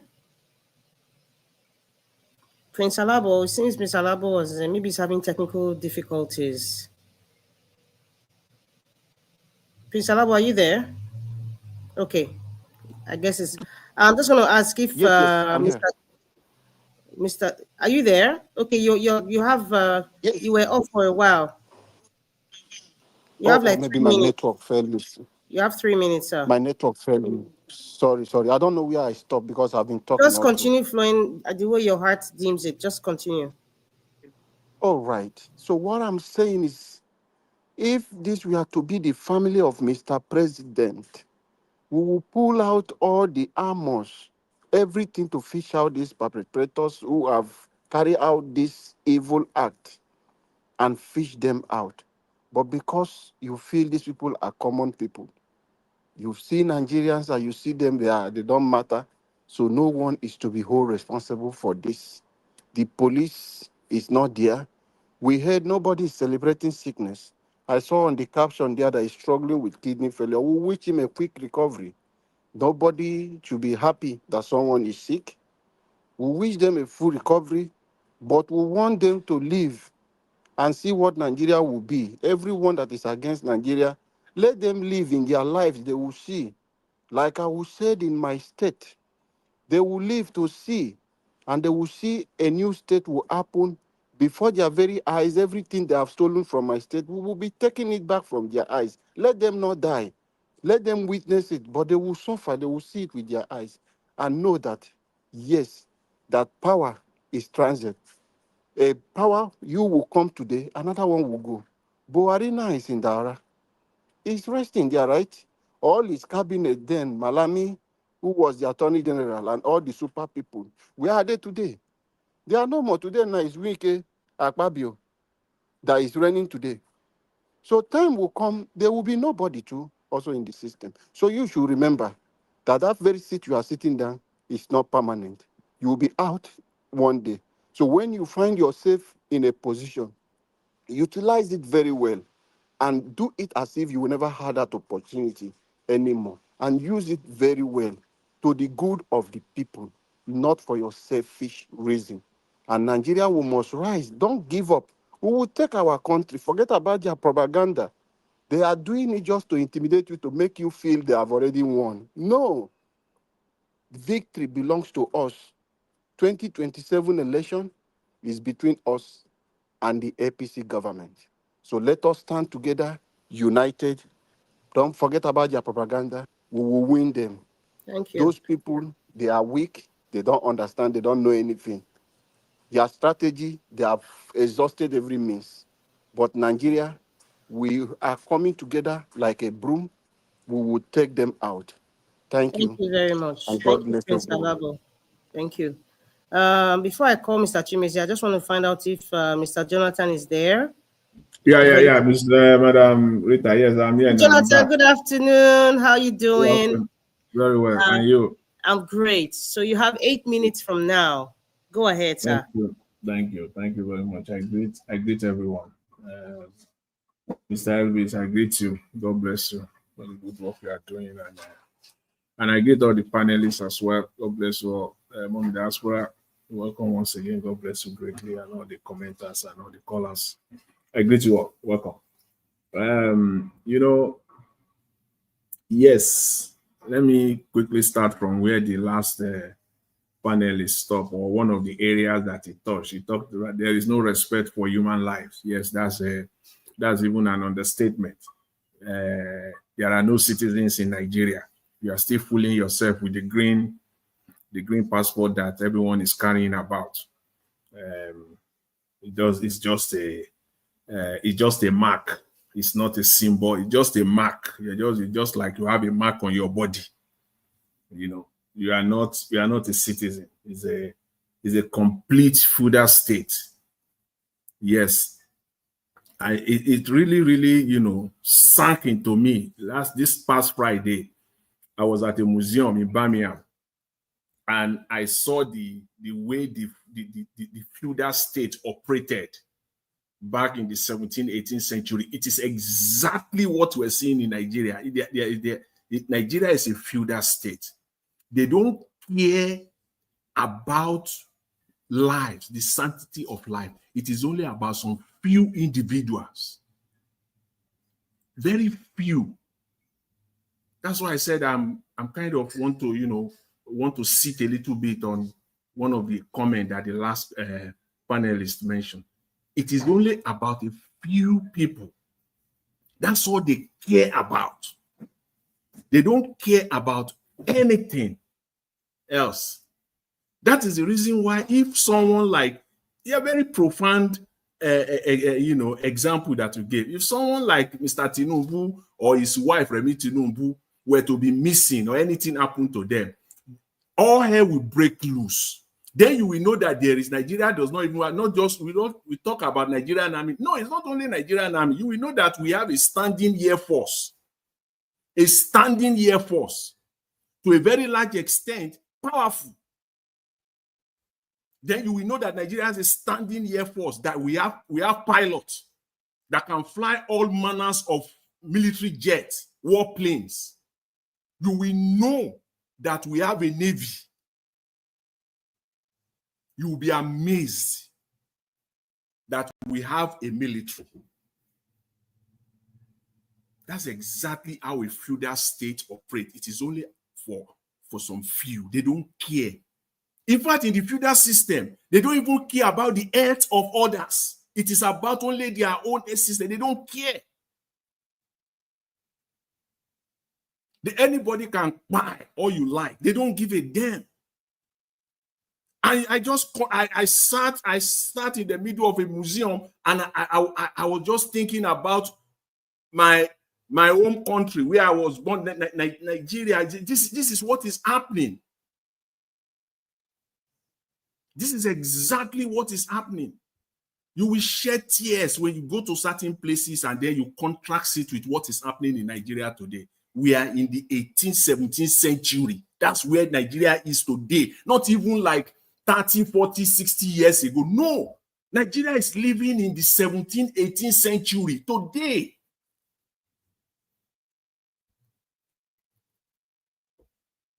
There's no respect for human life. No respect at all. Anybody can buy all you like. They don't give a damn.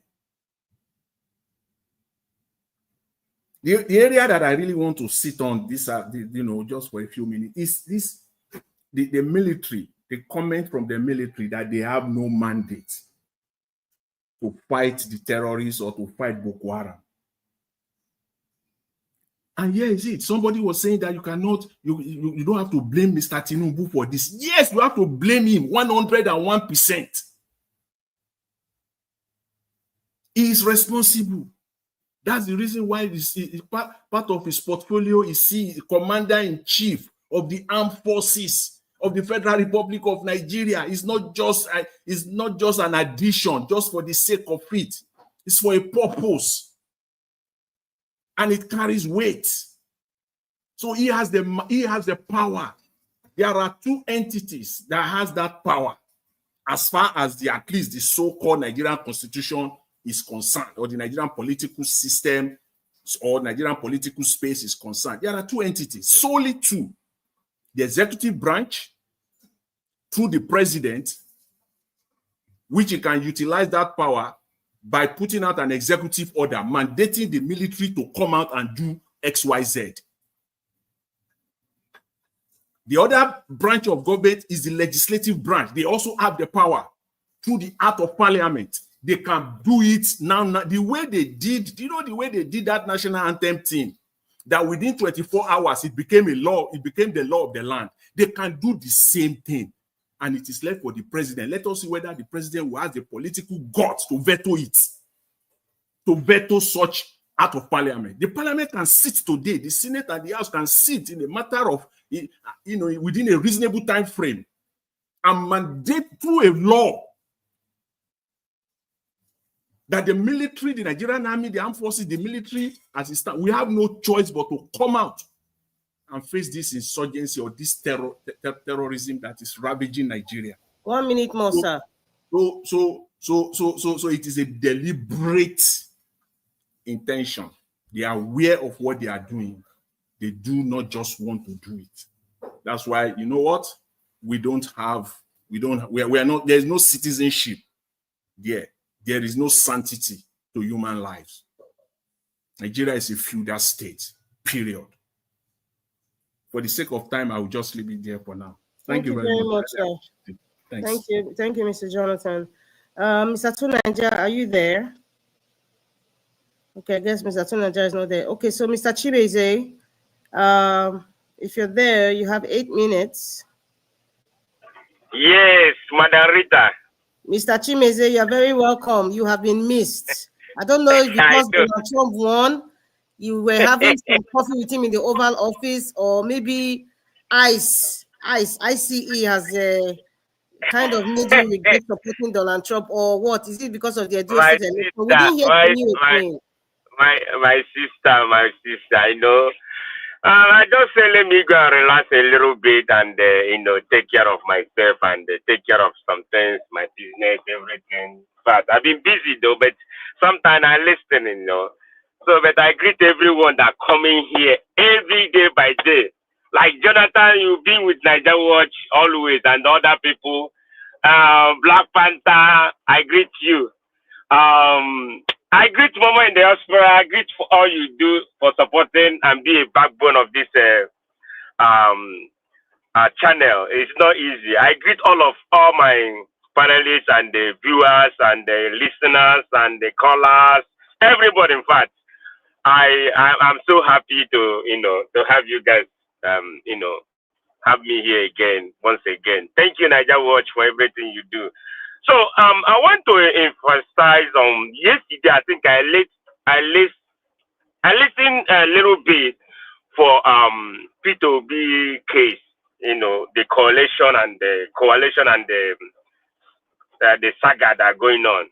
You know, for me, why I will say that area, Peter Obi should know this. You know how old he is right now. If Peter Obi make a mistake and take this vice president, Omoshe, you know, vice president is Omoshe, yeah, you know. So if he make a mistake and take it, that is the end of his career in political view. The way anyhow I put it, this is the end of it. Because he can't tell me if eventually let's say they kick this guy out of the way and they assume office 4 years, 8 years, how old Peter Obi is right away. That's what you ask yourself. How old am I? If I'm maybe 50 something or 60 something plus 8 years, you calculate 8 years. Don't say 4 years. Calculate 8 years. Then you will come back again and say, "Oh, I will run for presidency." Who will listen to you? So many people will come up. There's so many people out there that even we don't know today that tomorrow they will rise. Not the type of show, you know. Someone can come up tomorrow and say, "Oh, I want to be a president." We don't care so far the person is genuine and is pure and no atom of corruption on that person. Nigeria will follow that person. That's what Nigeria is looking for. Nigeria are not looking for, "Oh, this person is this person is that." Nigeria is looking for somebody that corrupt less. You know? So Peter Obi, know what you're doing. So this your this your coalition or all this thing, political meeting or all this thing you guys are doing. Don't let these people to bring you in and push you out.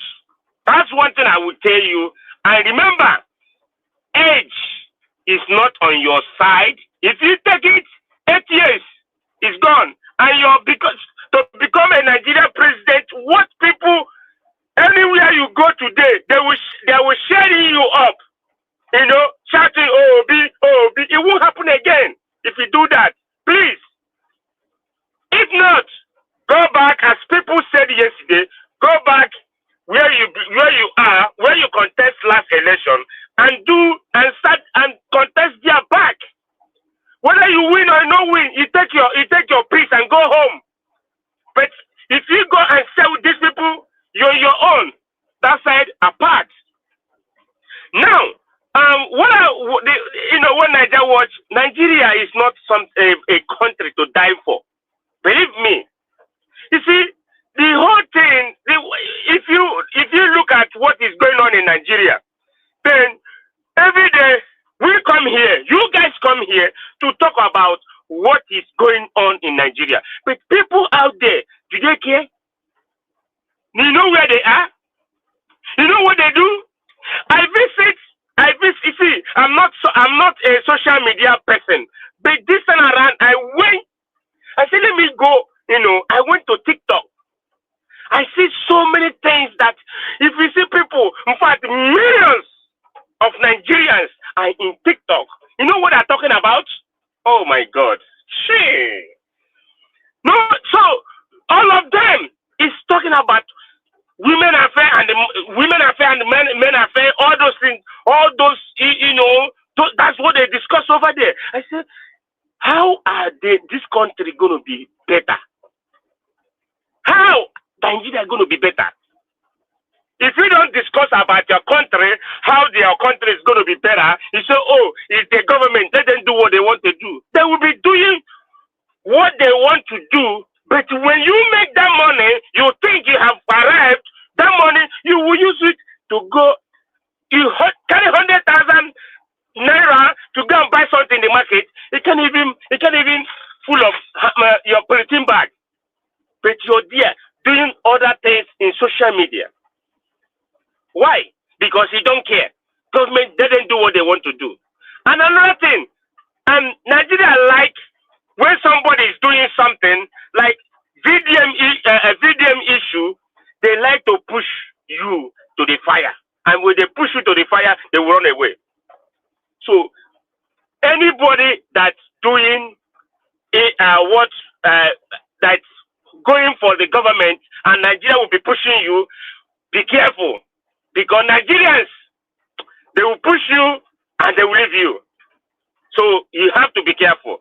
So in Ibrahim Traore, let me tell you, that one is very, very intelligent. I always listen to him. He's very, very intelligent.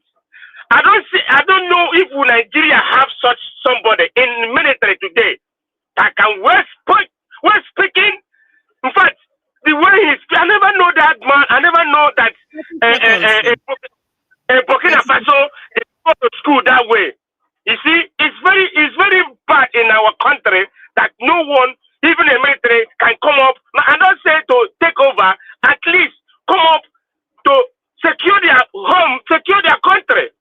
Let me tell you, the reason why Nigeria is where they are today about the insecurity is because Nigeria is corrupt. Any corrupt country will never get it right in security place. Thank you. Thank you very much, Mr. Chimeze. It's good to hear your voice. I hope you will have time for us to come back every other day like you've always done. Thank you very much. So the next person, I would also call on to Niger. I don't know if he's still there. Yeah, I'm here. Thank you. You have 8 minutes, sir. Yeah, thank you for having me, and greetings to the panelists, greetings to the chat and to the viewers. The one I wanted to talk about was, at least I'm going to just touch on this coalition talk business. I don't think any coalition is going to work if Peter Obi is not at the top of the ticket, because one, Atiku shouldn't be running anyway. He shouldn't be running, period. And if he's not going to be running, there's no other person that is in opposition that has got up to 6 million votes. So why would he go and become VP for anybody? So, and I think that's how it's going to pan out. I like to think Atiku is not going to try to run, but given the way that man behaves, I don't understand why he just wants to run all the time.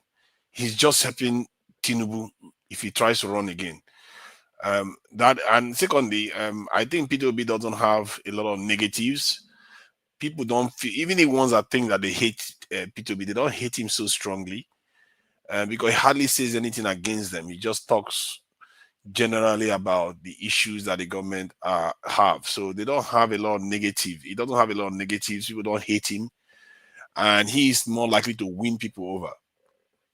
The weakness that he's got is this Labour Party business that is going on that doesn't seem to be resolving itself. That, I think, that may be the biggest Achilles heel that he's got, because that confusion is leading to all kinds of uncertainty People can't tell how he's going to shake out. What is going to happen there? Is he going to move to another party? Is he going to form his own party? What is going to happen? So that is the area that probably needs to be addressed in the coming months. They don't have a lot of time. If they think, you see, the thing about the Tinubu's government is that the opposition helped him get into office. The opposition basically elected him, because this opposition, they can't even organize themselves to stop Tinubu to get into office, and they split their vote 4 ways. Peter Obi took his share, Atiku took his share, and Kwankwaso took his share. Instead of them to come together and finish this business up. Today we will not be facing Tinubu if they had just come together. And not to mention what Wike was also doing, the G5 governors that split the PDP up. So if the opposition truly want to remove him, then they have to figure out a way to come together. I'm not even sure I see them being that urgent about it right now. I'm not sure I see them being that urgent about it. And if that is the case, then they're just going to let Tinubu win again. And I don't know what to make of this, because I expected them by now to be, be coalescing strongly. And you should be hearing them, totally unite and say, no way we are going to let this guy turn this country to what he's trying to do right now. And it's interesting because it appears that Tinubu has given up on the North for some reason. I don't know why. Maybe because he's busy appointing Lagosians all the time. So he seems to have given up on the North. And this is why all the Southern governors seems to be, for some reason, maybe because he just threw Fubara out of office, and the Southern governors start running to APC, trying to, bow down for him, and whatever reason why they are doing what they are doing, which is a little bit of a shameful act. But so far, Peter Obi is standing, and the North, somebody mentioned once before that if someone like Jonathan comes forward for the North, they would like him a lot because Jonathan cannot run for a second term. But if Peter Obi goes there, Peter Obi may rule for 2 terms, and that gives the South 3 terms in office straight, and that could give the North reservation about Peter Obi. So that is the analysis on that front. Tunaja, sorry to take your second. You remember Peter Obi is proposing just one term of 5 years. You remember? Did he do that? I never heard him say that. He was proposing only just one term, which is yes, he's proposing one tenure of 5 years. He proposed 5 years, one tenure. Okay, no, that would be a change of the constitution. That would be a change of the constitution now if he wants to do a term for 5 years. But if he says, I'm going to run for 1 term, if I come into office now, I'm going to run for 1 term, I'm telling you, the North will be shaking to elect him, because the last thing they want now is Tinubu finish running, and somewhere along the line, a Southerner gets elected in any of the parties and goes and wins again. Because this rotational system that we are supposed to have is not organized. I don't know why they went and wrote the constitution this way and they didn't encode it into the constitution. It's not organized. Any party can just go and select anybody, and then they go and run an election and that person wins. You see what I mean? So it's not organized at all. They could have done it so that it rotates along the 6 geopolitical regions. So everybody knows that when their time comes, they are going to get their candidate. This nonsense about meritocracy in Nigeria that never existed. It has never existed from the beginning of Nigeria. I don't know why they argue as if it does exist. There's no meritocracy in Nigeria. With all the people that are in office, they look like they merited the position. Most of them is because they know somebody, they know who is who and who is. They are shaking hands left and right. And then when it comes to rotating governance, he start mounting off about meritocracy. Since when does that count in Nigeria? So and it offers stability. They should have done that. But that said, Jonathan is the most attractive to Northerners right now because he doesn't have second term. If Peter Obi comes out and says that, oh my God, he'll be hot cake. They'll be rushing him. And Tinubu will be in big trouble because you can't win an election without a North. You can't in this country. And if you have the Southeast and you have the North, forget it, Tinubu is toast. So it's up to the opposition in this country. If you look at Tinubu may have a lot of power, political power right now, but When the election comes, power dissipates because the campaign is level playing field to an extent at that time.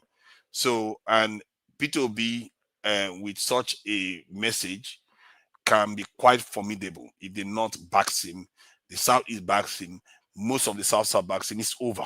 There's no space for Tinubu anymore. That said, I'm going to move on to the national security issues that we have been having.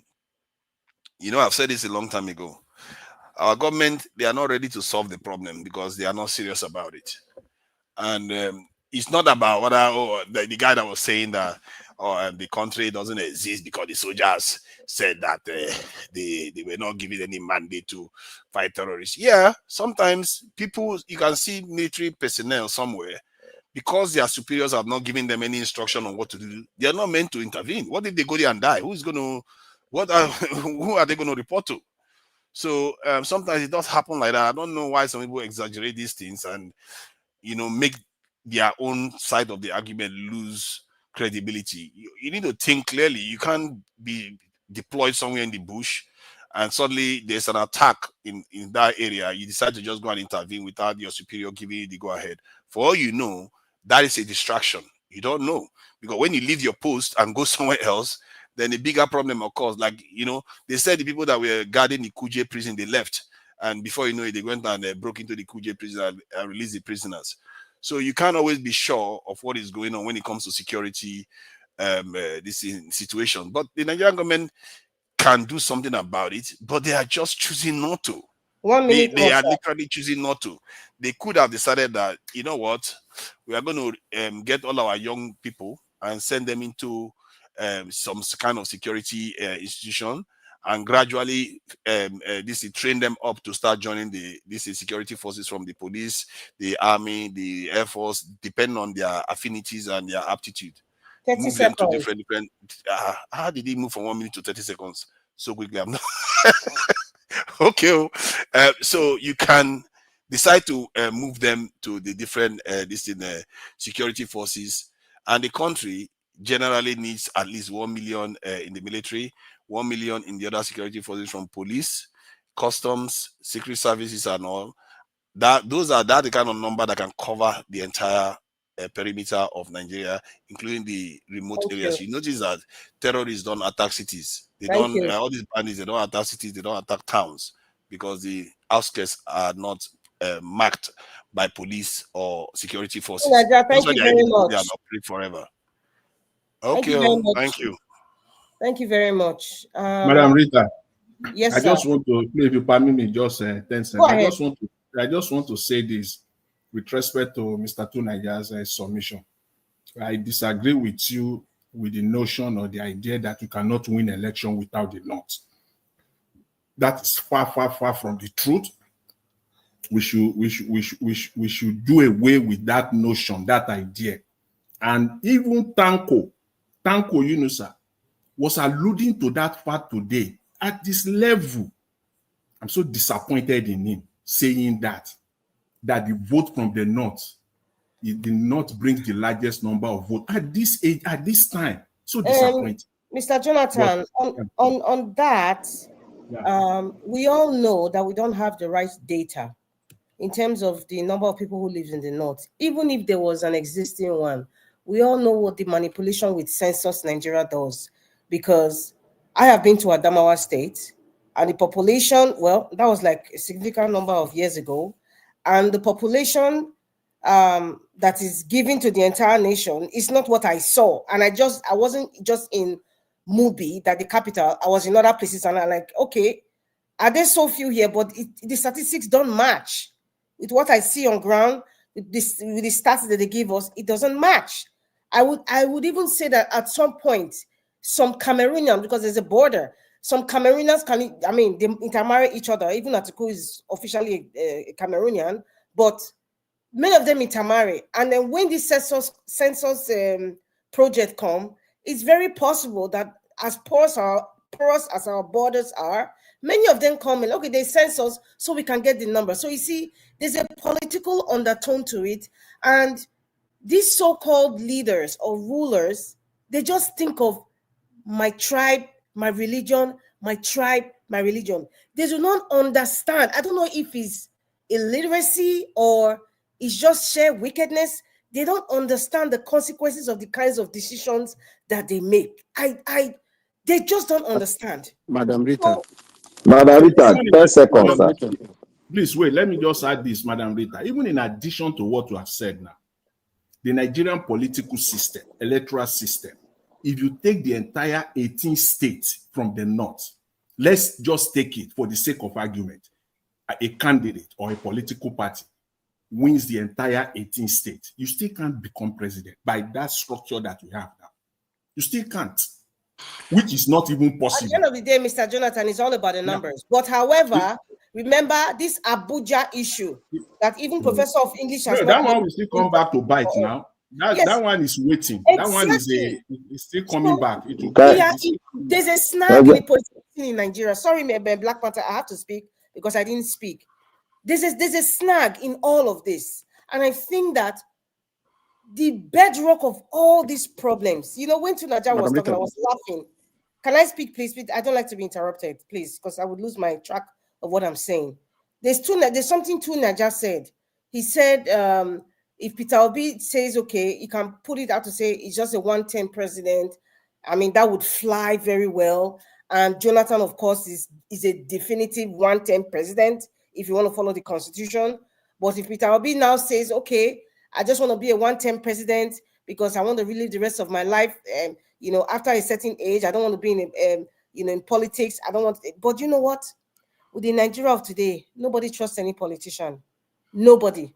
So I am laughing because I know that the awareness right now in Nigeria, nobody will believe that. We don't want to believe anybody will tell you, I want to be a 1-term president, knowing for the fact that you are qualified for 2 terms. Nobody will believe that. It will not fly. In fact, it will just you will look like, what's this guy telling us that we have not heard before? So that will not fly. I have always said it. The basis of Nigerians' problem today, and that includes those who are speaking, especially those who are not speaking, is tribalism and fear. Yes, tribalism and fear. The majority of Nigerians are so scared that they don't even know the kinds of power that they have. Yes, that's one side. And the very minute elites who are controlling the entire system, they know that Nigerians are scared. Nigerians generally, they don't like wahala. They don't like wahala. They don't want any stress. It's just, they will agree to anything. And that is why even if they increase the fuel to 5,000 naira per liter, Nigerians will only huff and puff. They will just agree and they will follow through. That is the body language. And I'm hoping, I'm not inciting anything, but I'm hoping as the entire world is looking at Ibrahim Traore, I'm hoping that the military in every African country today, the young military officers, even the older ones, will be inspired by Ibrahim Traore. I hope so. I hope so, especially the Nigerian army. I do not believe that the Nigerian army are as quiet as the citizens. Many of them, of course, they are looking for loyalty. It's very difficult in these times. It's not like in the 70s, or the 80s, things have changed. A lot of military officers have been compromised by money. A lot of them. So it's hard now. It's not like Kaduna Uzegu and some other guys. They were not even looking like they were from different tribes. They just had one ideology and that's what they were following. They were not looking at themselves like, oh, this is an Igbo man, this man's from Delta, or this one is a Hausa. They were not looking at, or Yoruba. They were not looking at those things. They were looking at what it is best for this country. But today's army, to Nigeria, I know you always talk about we need to recruit. Today's army, Nigerian army. I don't want to talk about that country, Nigerian army. They look at you on the basis of where you're coming from. Even the recruitment of the NDA, you all know, to Nigeria and even Black Panther, I'm sure you know. There's the basis of recruiting new people, in new citizens who want to join the army, is always boils out to region and tribe. Region and tribe. And they've so corrupted the system in so well that if you are from the north, you have more tendency to be in Nigerian army than if you're from the south. Unfortunately, that is what is happening today. So if Peter Obi comes here to tell us, oh, it's a 1-term, nobody's going to believe that. Nigerians, nobody trusts anybody right now. We are a damaged country, unfortunately, I have to say it. Damage in our psyche, damage in our political system, damage in our institutions. So where do we go from here? Even if we want to follow the due process, we all know, let's not kid ourselves. I want us to be really, really, really realistic of today's political scene in Nigeria. I don't know if listen, we don't want any deja vu moment. This coalition is not going to fly. I'm just saying it because I've just seen it already. It's not going to fly. Because if you look at all the kinds of people who want to coalesce with each other, they don't trust each other, they don't like each other. 99% of them are tribalistic, except Peter Obi. I don't believe it. That's why I say 99%. He's just the only 1%. The other ones are just for how I can enter this corrupt system, make money, have power, and just get away because nothing will happen. As Benue will say, hey boy, day. That's what's going on. Let's not kid ourselves. I don't think Peter Obi is as ignorant as that. I don't think so. But like I said, somebody who is a deep thinker like him, we don't know what plans he's placing, for Nigeria or with this so-called coalition. But I feel that Peter Obi can win alone. He doesn't need coalition. But see, bringing coalition, will it change the judiciary? Will it change the INEC rules? Will it change the chairman of the INEC? These are the issues we need to bring out. These are the issues to bring out. INEC chairman is still controlled by the power that be, the one that is sitting in Aso Rock, the man from Bodilon. Is that the one controlling the judiciary? If we have to go to court, up to the Supreme Court, who is in charge of the Supreme Court? The Supreme Court, the judiciary is not independent. Let's not kid ourselves. That is the fact of today. That's what's happening today. We do not have independent institutions. So if we want to have a coalition now with Peter Obi, how is that going to work during elections? It's not going to work. We need something more drastic to change the system. And Nigeria we cannot get the country we want by the ballots. We cannot get Nigeria that we all want, we all desire by the ballot. It ain't going to fly. It's not going to fly today. It's not going to fly tomorrow. We need to start thinking of things that is beyond that. That's the truth. That's why I keep saying I'm not going to waste my time in 2027 convincing people to go and vote. With all due respect to Peter Obi, this is a situation where I just feel Peter Obi is kind of, I don't know why, maybe he's trying to be ignorant or just like, okay, everything is going to be okay. We're going to trust the judiciary. We trust in INEC. To me, it's like, where are we going to? This collaboration is not going to fly. It's not going to fly. Looking at the odds against us everywhere, every nook and corner. INEC. I'm repeating INEC. Judiciary. What are we talking about here? What are we talking about here? This is the reality. Margarita, can I have 10 seconds of your time? Very, very painful. This is the reality. Can we just face that fact and see the solutions we can get? Judiciary and INEC. How are we going to deal with it? It's not just about having a coalition or gathering people together to say, like, okay, let us convince them that Peter Obi, is the best person, which I think is the best person. Or, let us sign up for obedience, those kinds of things. But at the end of the day, when we get to the forefront of the war front, what happens to the institutions that are snags to the kinds of country that we desire? Those institutions, we need to face them. This reform of what they call it, the electoral reforms, even the useless National Assembly, I'm not going to be apologetic about it because they are useless. They don't even talk about the people who have been taken down, the young boy who was taken down, what is happening in Benue State, what is happening in Jos, what is happening in even the entire country, the police force, they're not even talking about it, so they are useless, completely useless. I'm very serious about that. They are useless in National Assembly. They are useless. I don't care if any of them are doing so well in their constituency. There's a useless National Assembly. And democracy cannot work for the kind of country, Nigeria of today. Democracy is not going to work for the country of today. It's not. Margarita, let me help you out a little bit. Let me finish. The Nigerians of the 50s, 60s, 70s, 80s, 90s is not the Nigeria of 2025. They are not, it's a different breed. The ones who have passed on have passed on. What we have here today, if a young person becomes president, they will be worse than the man from Bodilon.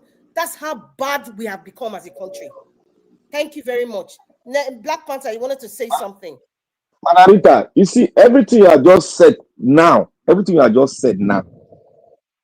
are on 1000% correct. You see, most of us don't really understand the Nigerian problem.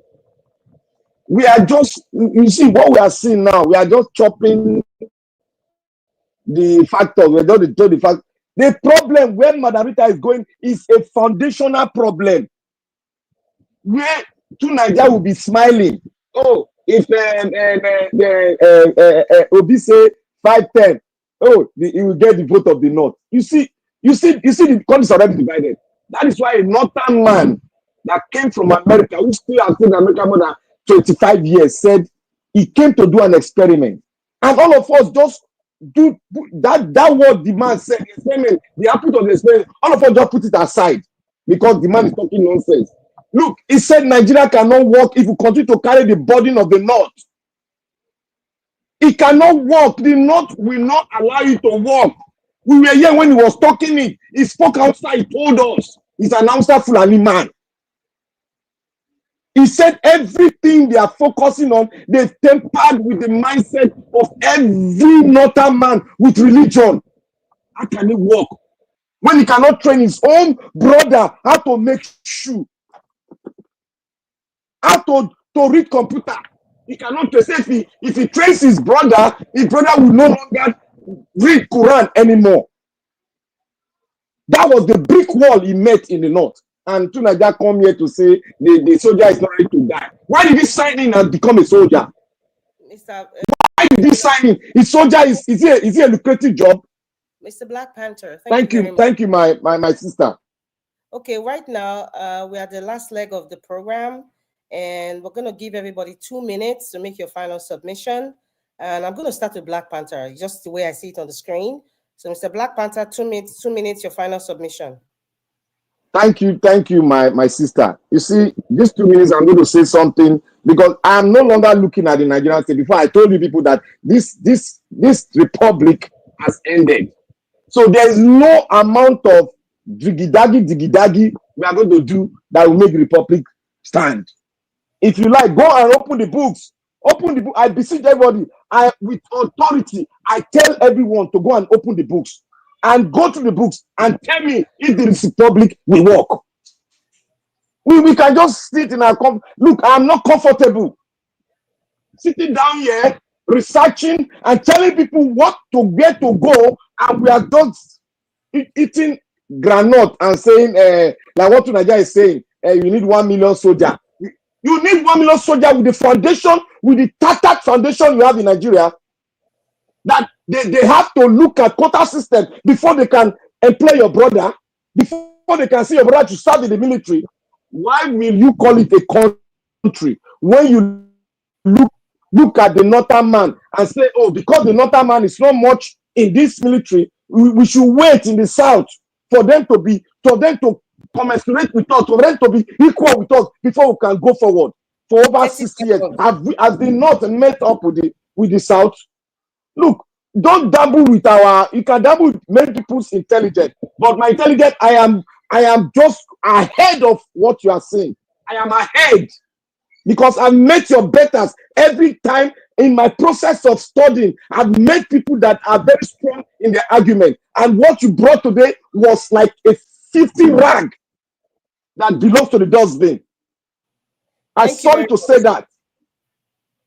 Because a military, sorry, let me go down with 10 seconds. A military is bound to die for its country because it signed it, because of the love of this country. You don't join the military because of money.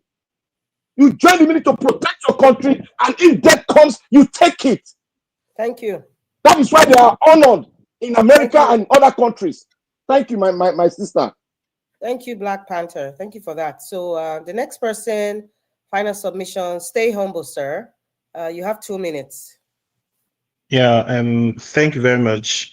Yeah, so I just want to chip in a few things, from what people had said in the past. Regarding the census, you mentioned that they counted people from Cameroon and the rest of them.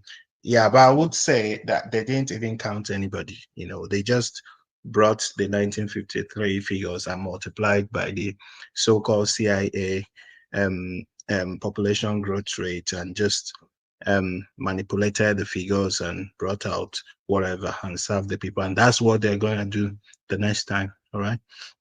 Yeah, and so somebody mentioned that millions of Nigerians are on TikTok and they're not doing anything. I don't think that's true, really, because I remember the last time, between 2022 and 2023, I know how Nigerians really mobilized with their money, the 1 million marches across the different states of the Federation. Yeah, I think a lot of young Nigerians have woken up. The situation is really tough in Nigeria. Still millions of Nigerians as we speak now. Yeah, still in the markets and several places, still hustling for daily bread. So I don't think it's fair to say that millions of them are just on TikTok and the rest of them. 30 seconds, sir.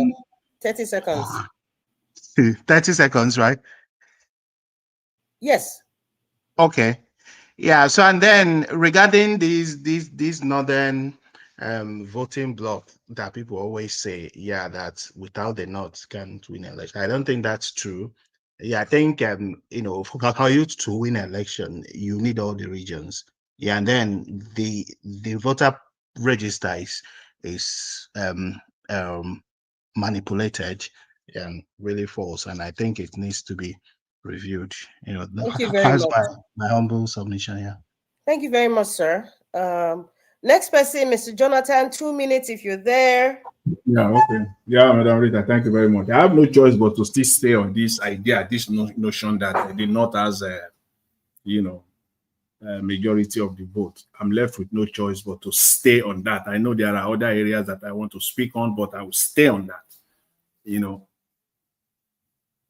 A country where there is no efficient address system. We don't have an efficient address system. We don't have a reliable identification system. And then when they're talking about census in Nigeria, just forget it. That's not, and they have shot themselves in the foot this last electoral cycle through this, as bad as that electoral document, act is right now. There's still some good areas there where they have shot themselves literally in the foot through the beavers. And because of that, we saw the true nature of numbers that came from the North. We are getting close to the exact number of real voters. We're still not there. They're still rigged. We're still not there. That is the reason why Nigeria, please place or put close attention to what is going on. That is the reason why the National Assembly is now romancing themselves, trying to come out with the idea that if you don't vote, it will become a criminal offense, that you must vote.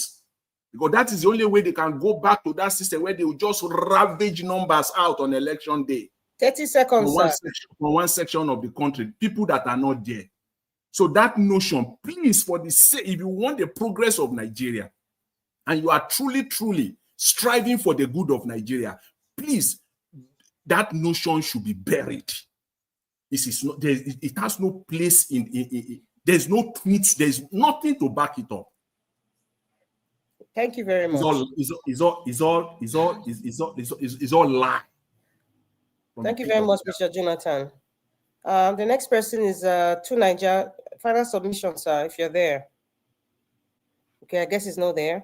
The next person is Abdul Malik. Yeah, 2 minutes. Are you there? Okay, yeah, 2 minutes to Niger. 2 minutes. Yeah, let me start now. The guy that was saying something about the Muslims not wanting, or the Northern not wanting to progress because they don't want to teach their children science without Islam.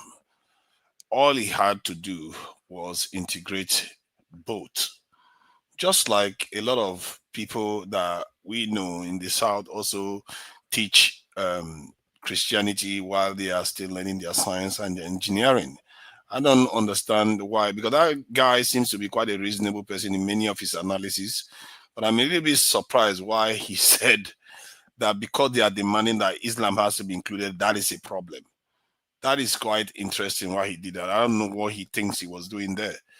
because it was a simple problem. As I remember, if I'm not mistaken, Peter Obi said something similar recently, that he said you have to take the education to where their majority is. It doesn't mean that you take the Islam from them, because the North will suspect you that you are trying to draw them from their religion. So that is a very simple problem from that point of view. I was speaking to some South Sudanese recently, and they want to break the country into 3 places because they fear that one tribe is dominating the country. The Dinka is dominating the country, and the Nuo is the second one. And the majority, in terms of the minorities that are by far outnumber each of these massive groups, they don't even play a role in the government. So if you look at Nigeria, we do have a kind of quota system where we allocate different parts of the country and participation into the military. That's why the military was complaining about the South is not participating in the military. And these problems, if we don't seem to see why our forebears decide to put them in place, then we are missing the point. Because if you look at what South Sudan is going through today, if Nigeria was going through that, believe me, if you think there's inequity in Nigeria, it's far worse there. So I see that as a positive. But in terms of the military not going to start a fight where they were not instructed to do, that is the right thing to do. You don't want military to be showing up where they were not invited. 30 seconds. I'll leave it there. Okay, I still have more time. Oh, thank you. So you don't want the military to be showing up where they are not invited. And you want your military to be disciplined, and you want them to be everywhere. Many of you sit in countries where you call the police, you call anybody, and they will show up within 5 minutes. But you expect Nigerians to be somewhere where herdsmen will be operating from 11 p.m. to 5 a.m. in the morning, and nobody will be there to help people. Thank you. Come on. Thank you, Mr. Tunaija. Next person is Abdul Malik. You have 2 minutes if you're there. Yeah, good evening once again, Mrs. Rita. You see, you cannot blame somebody for your failure. We always blame white people. White people don't owe you not to have light. They don't owe you not to have good road. They don't owe you not to give your school to give free education in your studies. Why are we blaming white people for our failure? It's our leaders. Just take a look now. Burkina Faso is working, right? Now free education is there. Why it's working is that Ibrahim Traore did not listen to them.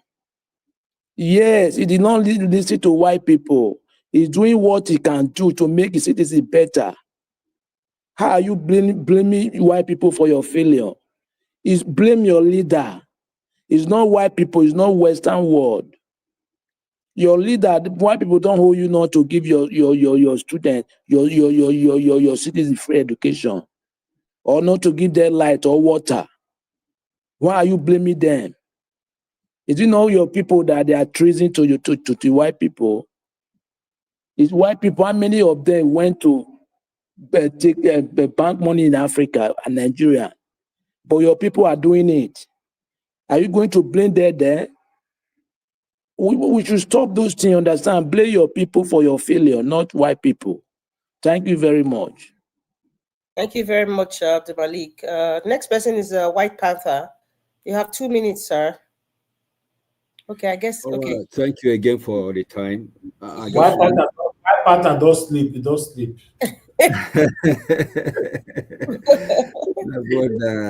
my brother, in fact, all these things we were just talking about today, my focus was just on these 2 things: the dead bodies I saw in Benue State, and also the what's it called? The message that this Ibrahim Traore passed to us. So, that was really, really expository. So the thing is, I want to send a message to Tinubu, and my message is very simple. I remember Attorney General was saying desperate situation will require desperate action. That was the reason for the state of emergency in Rivers State. Okay, now Benue State is on fire and they are losing their life on daily basis. So which one is more important? Where are the House of Rep? Are they not hearing? I don't know. Or that particular community don't have a representative. 30 seconds, sir. I believe that is a constituency. So where are they that they can, declare emergency in that state so that people can enjoy safety? So Tinubu, the same thing you did in River State, please extend it to Benue, extend it to Plateau, extend it to Borno. All those states that are being captured by Boko Haram or insurgency, please do it ASAP. Thank you. Thank you very much, White Panther. The next person is Prince Alabo. It's your turn. 2 minutes, sir. Prince Alabo, are you there? Okay, I guess he's not there. Mr. Chimeze. I'm here with you. Calm down, Madam Rita. Okay, 2 minutes, sir. Your final submission. All right. Nigerians, it's just a message for every one of us. We have a lot of Traore in Nigeria. We must not do it neither through the military, but through our individual ways. We can Where take back. Where are those Traore? You They are are one not of them. talking. You are one of them. Goodluck They are Jonathan, not you are one talking. of them. Black Panther is one of them. You are one of them. I am one of them. So we must take this message. We must take it upon ourselves to deliver our country. It's not about us talking. We are doing the talking. But let's begin to think other way for us to get our country back. We shouldn't give up on our country, like Madam Rita saying 2027, we will not encourage anybody to vote. My sister, no, that is not the way. We will come out. 2027 election will end at the polling unit. It will not end in the court. We will defend our vote and we will take it. We are not going to leave. We'll wait until it's been counted. We will follow it to the council. If they 30 refuse seconds. to give us electoral reform, Narita, not be 2 minutes you give me. 30 seconds, sir. Go ahead. Just keep talking. At the look time they talk. At Your the look time, time, my might, sister. you don't just keep talking. That's fine.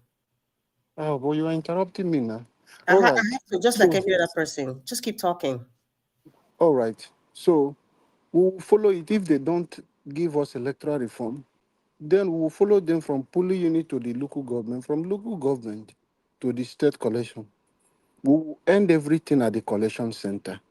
We are not going to repeat the same mistake. We are not going to wait for Peter Obi to tell us to hit the street. It is the responsibility of Nigerians to take their country with their own hands. So a new Nigeria is possible. We will take it back. Let us continue to bring out our ideas and continue to sensitize our people. The evil people, they have opened WhatsApp group. They have opened different platforms. They are carrying out their campaign, deceiving the people. So you must keep speaking to help your people. Because if we keep quiet, they will sell those wrong narratives to Nigerians and they will buy it. Thank you very much. Thank you, and God bless everyone. God bless you, sir. The last but not least, Mr. Chimeze, you have 2 minutes to speak your mind. I need black soup. What's your Lugu is the best? Which can be black soup? You never qualify for black soup. Now, That's not good, though. Yes, my people. You will support the support Ighodalo. You know, anybody will support Ighodalo, you don't qualify for black soup. Even Mr. Naija would never will qualify. Don't talk about it. About 2 minutes, so Mr. Naija won't go rest. 2 minutes. 2 minutes. All right. Yes, my people, thank you very much. See, please, I want us to Africa. This message go to Africans. Let's stand with this Ibrahim Traore. Let's stand with him. Let this man not be like Gaddafi. Black should stop what we are doing, using black to get a black. The Western people will use black to get black. Look at what happened. Ibrahim, few months ago, they used the second in command to try to get him, to buy him, but the God is with him.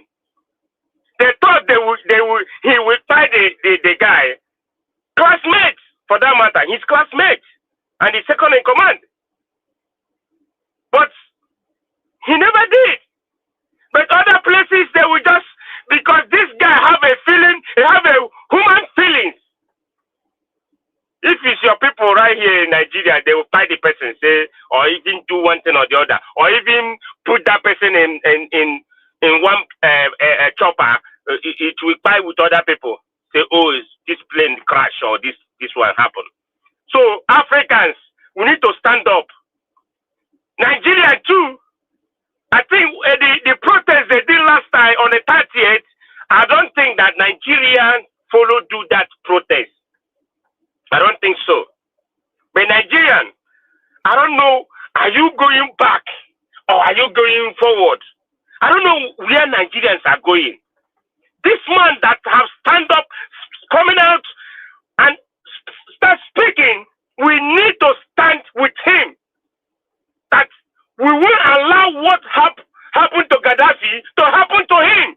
So that, because if you watch all the whole interview, they interview this guy, you know that this guy have something. He hitting the Westerner now. If you listen to him very well, closely, he hitting them so hard. So we need to stand with him wherever he goes. Thank you. Thank you very much, Mr. Chimize. It was, I'm going to say it again, it was nice hearing your voice. Okay, Mr. Elvis, I don't know if you're there. You want to end the program with your last speech? So you can Please, go to the Madam rest. Lisa, Yes. Before you I end. did you. I know you're going anywhere at all. I did Gidigba. Madam Rita. Yes, sir. Mr. Elvis, you know, say you mention one thing. Make I tell you waiting the happen for the census. Nobody they come from Cameroon. Sorry, say we don't pass. Nobody they come from Cameroon. Which ministry you can't get to talk about censor now? Tell me, which ministry you get to talk about the censor? Mr. Naja Watch, I beg. You get waiting I want clear. People they use cannel and put a gloves for hand. One person fit on print over 100 person. Then use picture. You know they see for our electoral Only Nigeria those register. here yet they happen. Only not. Not they those here yet they happen. It therefore it happen for South now. Again, we had they do the manipulation. It's across the country. It's across the country. All yet now this country every year yet they happen. So anyway, you know the year Mark Taxing. Mark Taxing appear for our record, for our electoral record. Mark Taxing with the US. Anyway, thank you very much, everyone. We've come to the end of this broadcast. Mr. Watch. Can you spare me 1 minute? Yeah, it did. Where the 1 minute be? I beg, now I did for under your bed now. At least remove that one.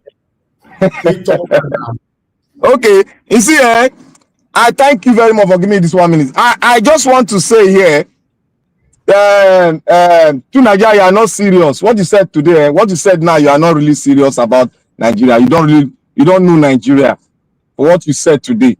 Go and listen to yourself again and recall what you just said today is as if you are standing behind the Boko Haramists. Okay. Thank you, Naija Watch. Mr. Naija, please give me 1 second.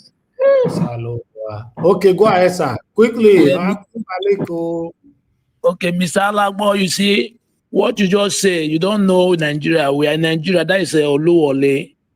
You say my taxi, I appear for voter's card, right? Oluwole, everything in Nigeria is Oluwole now. Okay. All right. That's done. Mr. Jonathan, Chapali, you call my name as well. Yeah, I just want to remind us that we don't have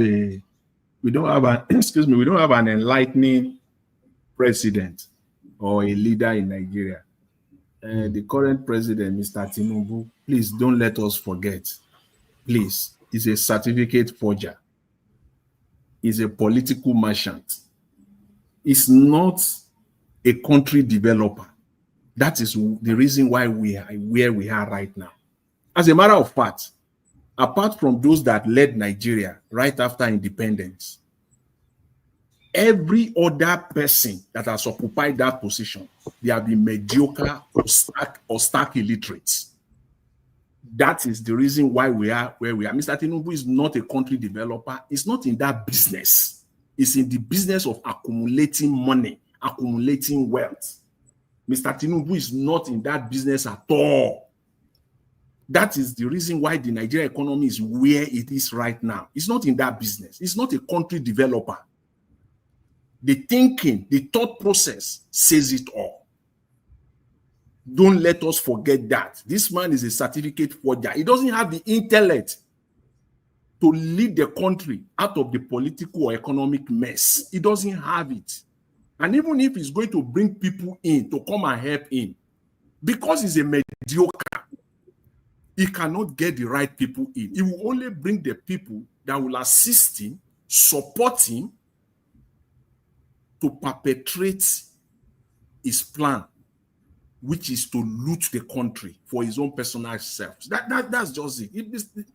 It's not in that business at all. It's not in that business. And for whatever reason, we continue to produce leaders like this. Buhari was more or less the same. And then we have Mr. Tinubu here again. So we shouldn't expect anything more. That's where we are right now. So Nigerians, we should be ready.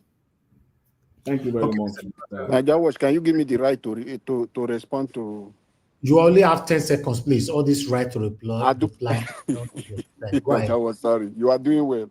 You are doing well. God bless you. Mr. Dumalik, Mark Tyson, we are talking about the picture of Mark Tyson in there for the voter register. So that is one thing you should understand. His picture now in there for there, not just name. Thank you. All right. Nobody unmute yourself again, no. All your 1 minute, 10 seconds, 20 seconds, you don't finish. Najawo, thank you for giving us this 1 minute. God bless you. Sleep well, and greet your wife for me. Oh. She's really a backbone. Mommy, I love you. Thank you. Black Pata, you be proper. Mr. Elvis, you need to explain. You need to explain to us why PDP no fit pay their rent now. I take consign me now. It concern you. Because you were born in PDP now. You are born in PDP. How you can't come say PDP no fit pay rent? Satanic PDP no fit pay rent. How you can't take consign me? If I was born inside PDP, am I a PDP member? And my papa be PDP member. Don't consign me, not be me. I'm not a PDP. I'm only following PDP. Anywhere Peter Obi join, that will they support. That I did.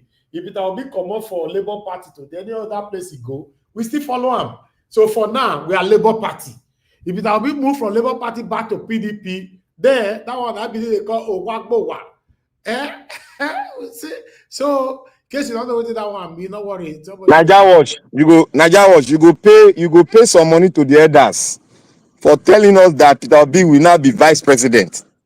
You will pay money to us with the elders. I don't say, God forbid, I don't say Peter Obi will be vice president. God forbid. I rebuke that in Jesus' name. Everybody fear yesterday now. No, I only said that they are pressuring him. You know, he's about to make a decision that might likely destroy all of us. So this pressure. I don't want to wear my helmet. You know. In second name now, Okute Stone. Okay, thank you, Oga Black Panther. Everybody should put the pressure on going because it's not what we want to. I beg, because anything that will break my heart as me or this, I know you'll need them. I not get strength. God forbid. So which configuration would you prefer? I'm a bit curious because if the opposition don't find a way to come together, then they would lose to the Tinubu. So which configuration would you accept Peter Obi being the presidential candidate and some other person following him as in the coalition, like Erufai or whoever Matiku? Yes, anybody that want to deputize Peter Obi, I don't mind. But I want Peter Obi to be the flag bearer. Anything less than that, I'm not part of it, and I'm not interested. You know, anybody can deputize him. I don't mind sacrificing Baba Dati, you know, which I don't. We are going to sacrifice the vice president because we know he's still with us. He can be Secretary of State. Exactly. So I don't mind doing that. I love him. Or rather, I'm a huge supporter. But just to get where we want to be, I don't mind someone else deputizing Peter Obi. But Peter Obi losing the primary spot, the number one spot. So is go for I've go for both. I go for big. It's closer than we think. It's up to because if Atiku doesn't run, then Peter Obi has to be the flag bearer. Yes. You see what I mean? Yes. But if Atiku runs, Peter Obi still need to be a flag bearer from another party. Yes, that would be a problem, and then Tinubu will win. That's the problem. If they split their votes, it's going to be a problem, especially now that he's even in office, has even more power. Then when Atiku never hold rich, he not go last. No, Niger, Atiku no go contest. Atiku no dey contest. I hope he doesn't, because that guy doesn't quit. The feelers we are getting from their camp, Atiku is not contesting.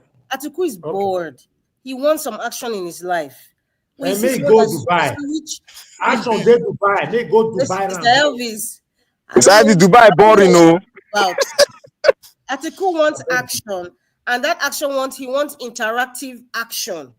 When somebody is so wealthy and you've gone to the pinnacle of whatever it is that you want, they're bored. That's what happened to rich people. When rich people are bored, they start causing problems to people who are just struggling to do better. Let him go hunting now. Why is he always running for presidential election?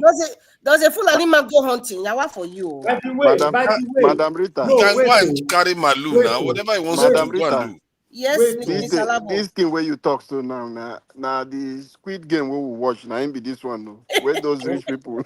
It's Squid Game. Yes, it's true. He's bored. He's rich, but he's bored. Dubai is not. There's no action in Dubai anymore. My friend. I don't know. He has more than 40 children and 20 great children.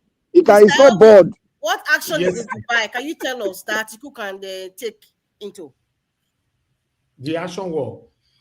No, you said Atiku needs action, right? So you said there's action in Dubai. So I'm asking you, what action is in Dubai? You seem to know the action going on in Dubai. Make it good day. Because you know that in Nigeria is... Are you trying to call Niger Watch a member of their camp? But I just think that the man is bored. If he's bored, okay, no, wait till Madam Richard, me don't understand you. If he's bored, now my life, he want to do it. They don't care, Mr. Elvis. I don't understand. You and I know, and I know a lot of people know, when people are very, very wealthy and they are bored, they do imagine. So you can't use my life to cure boredom. He doesn't care. He doesn't care. Listen, his mentality is not what you are thinking now. I just want to be present. I'm bored. I want to spend money. And I don't care what's happening. In fact, make I talk this thing for a year. I know say sometimes, before my mama write anything, I quit talking. Just yesterday, my papa they pray, make Atiku, make it run, make it win. Just yesterday, I said, I forgive you don't bust that secret. Okay. That means my papa also bored. Atiku is bored. I'm sorry, Mr. Elvis. I didn't hear that part. I was distracted. Don't worry. You go and play the tape again. You see why I ask you why PDP no pay their rent? How much be the rent? Thank you, Mr. Jonathan. Jonathan, thank you. How much be the rent? If not be how much is the rent? The rent is about 100 million naira. Yende ba. The man is not going to pay. No, I think say that they thought 4 million, I mean 4.5 million. Which 4.5 million? They don't owe more than 2 years, though. More than 2 years. Oh, you need to live in Water House. River State money to take. They never pay since Obasanjo regime now. Obasanjo regime never pay.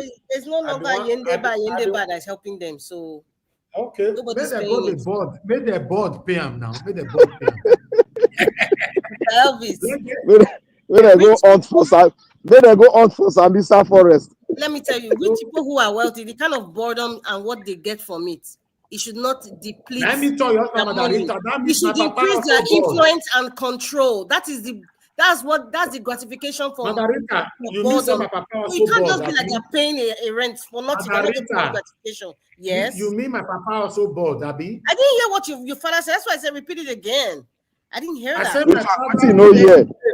my father just yesterday here doing fasting and prayer for Article to rule and win again. Just yesterday, and he can forbid it. That is Mr.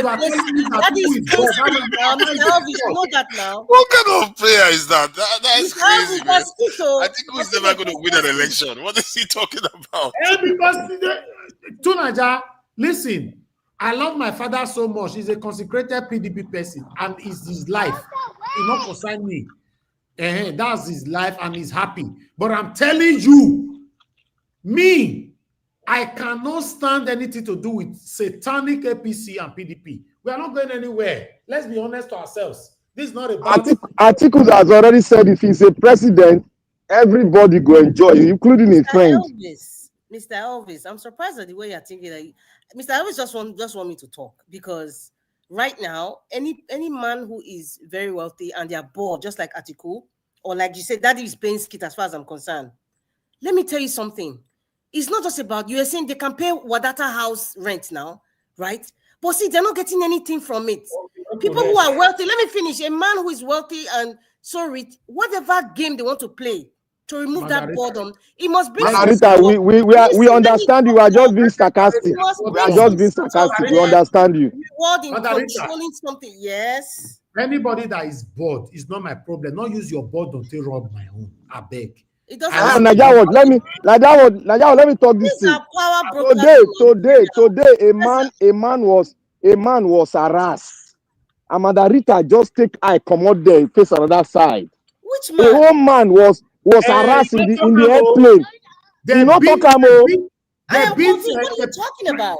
What are you talking about? What am I talking about? I didn't watch. I came late. Hello, come on, give me some credit. I came late and I told you guys I don't know what. Why publicly slap her? He slap her for a side play. place. Talking about Macron. Yes. Now. They're having too much gold now. When you are dating somebody who was your principal, she still sees you like one of our little students now. But you still need to talk. You still need to talk. It's slap. That is sexual harassment. Let me talk about that. If the case was reversed, why you not talking since? Topic. I didn't know that is sexual harassment. You are harassing a man. To be honest, if the case was reversed and if it was Macron that did that, there will be an upheaval all over the world that a man is physically abusing a woman. Oh, that will be the outcome. Yeah, no, let's call it the way it is. Then why did you skip it before, Kona? Mr. Elvis, I didn't know you guys played that topic.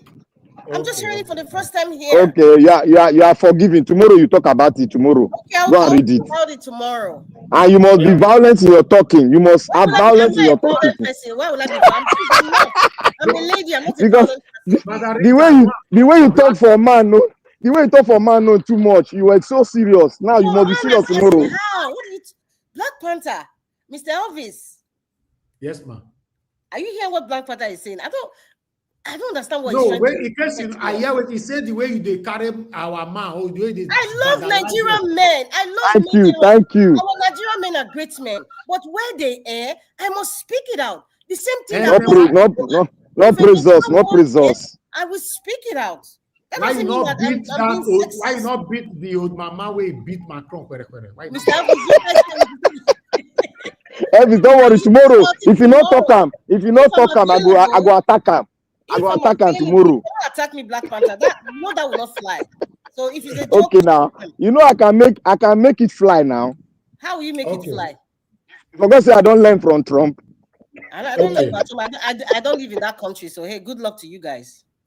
Anyway, realistically, we should support how Nigeria can be better, regardless of any kind of affiliation with our selfish interests. Regardless. My people, if not all of them they panic, so none of them are Nigeria. Now let me tell you so. I don't know how this country be. Even the so-called rich people we are talking about at this particular time, you have to spend excessively to attain that level of comfort that you want to gain. If you want to come from abroad now to come and do 2 weeks, I bet you 2 weeks after, before that 2 weeks, you don't look, your pulse don't show red like traffic lights. Yes, I promise you that 2 weeks your pulse going to show red like traffic lights. Nigeria is just going down every day. Nothing is working. Me running a broadcast from Nigeria is not cheap. But I'm the kind of person that doesn't complain. I don't talk about anything. I just run it. I just want us to keep the consistency with the encouragement that I get from you all here. But it doesn't mean that everything is fine in this country. Nothing is working. When you are driving on the road, you are scared. You are scared. The way people jump on your car. Do you know that has gotten to a level now that if you don't give them money, they become so aggressive? A beggar is not aggressive. They start by saying, God will bless you, boss, chair for chair, boss. As you don't give them light one pass you, they go hit your car like this. Are you hearing that? If they are talking to you, you did not roll down, you now start saying they are not already saying, were, they're speaking their language to insult you. It has gotten to that. We are praying, may not be said, they break your glass one day. And absolutely, there's nothing you can do. Nigeria is not working. I know sometimes we laugh here, we smile, we joke, and we realistically also pass our submissions. But I want to let you people know this evening that nothing is working. My security man, in less than between March and now, have increased in salary 3 times. Just by myself. You know what that one mean? Not be saying he can't tell you. Because you have a heart, you know. Say, this is not right. Security men will be they pay 30,000 before, maybe 50,000 before. Shame not go if you say you want to give them 100,000 now. You yourself, only if you have heart, you say, well, at the end of the month, take 100,000. You know go fit. Because you know say you no go reach them.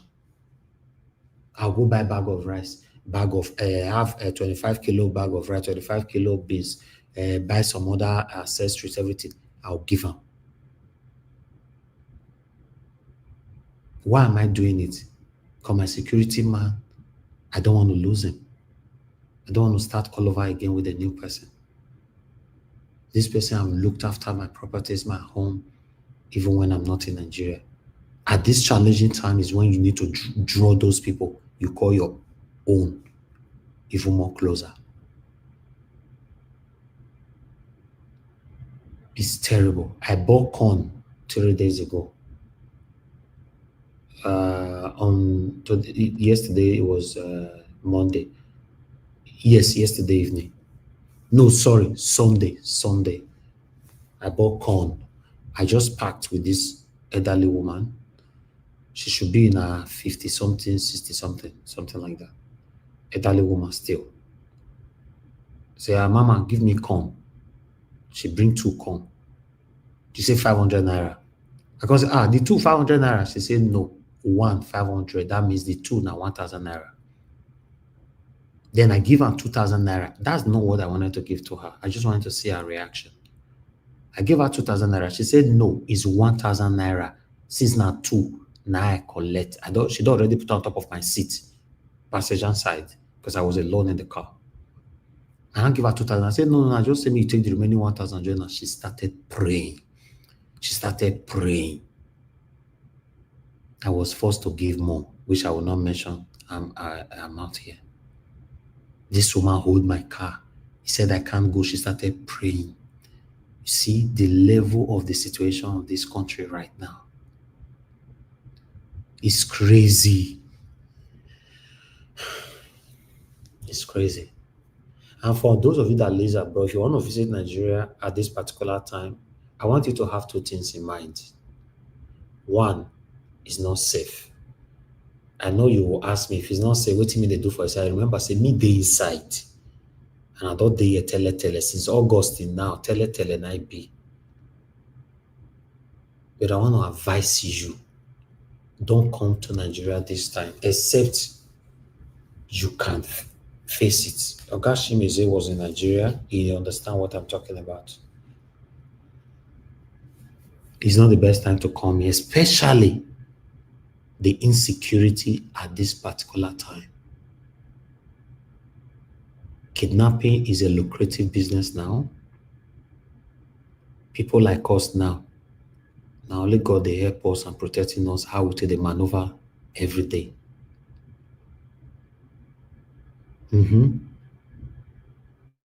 Anything more than 7 p.m. say you still there outside, now you can know. Now you know. Maybe your family member will be pricing 50 to 100 million naira after they don't use net to choke your nyash. Or just knife, they choke your nyash. And they do that at Ferre leader. It's terrible.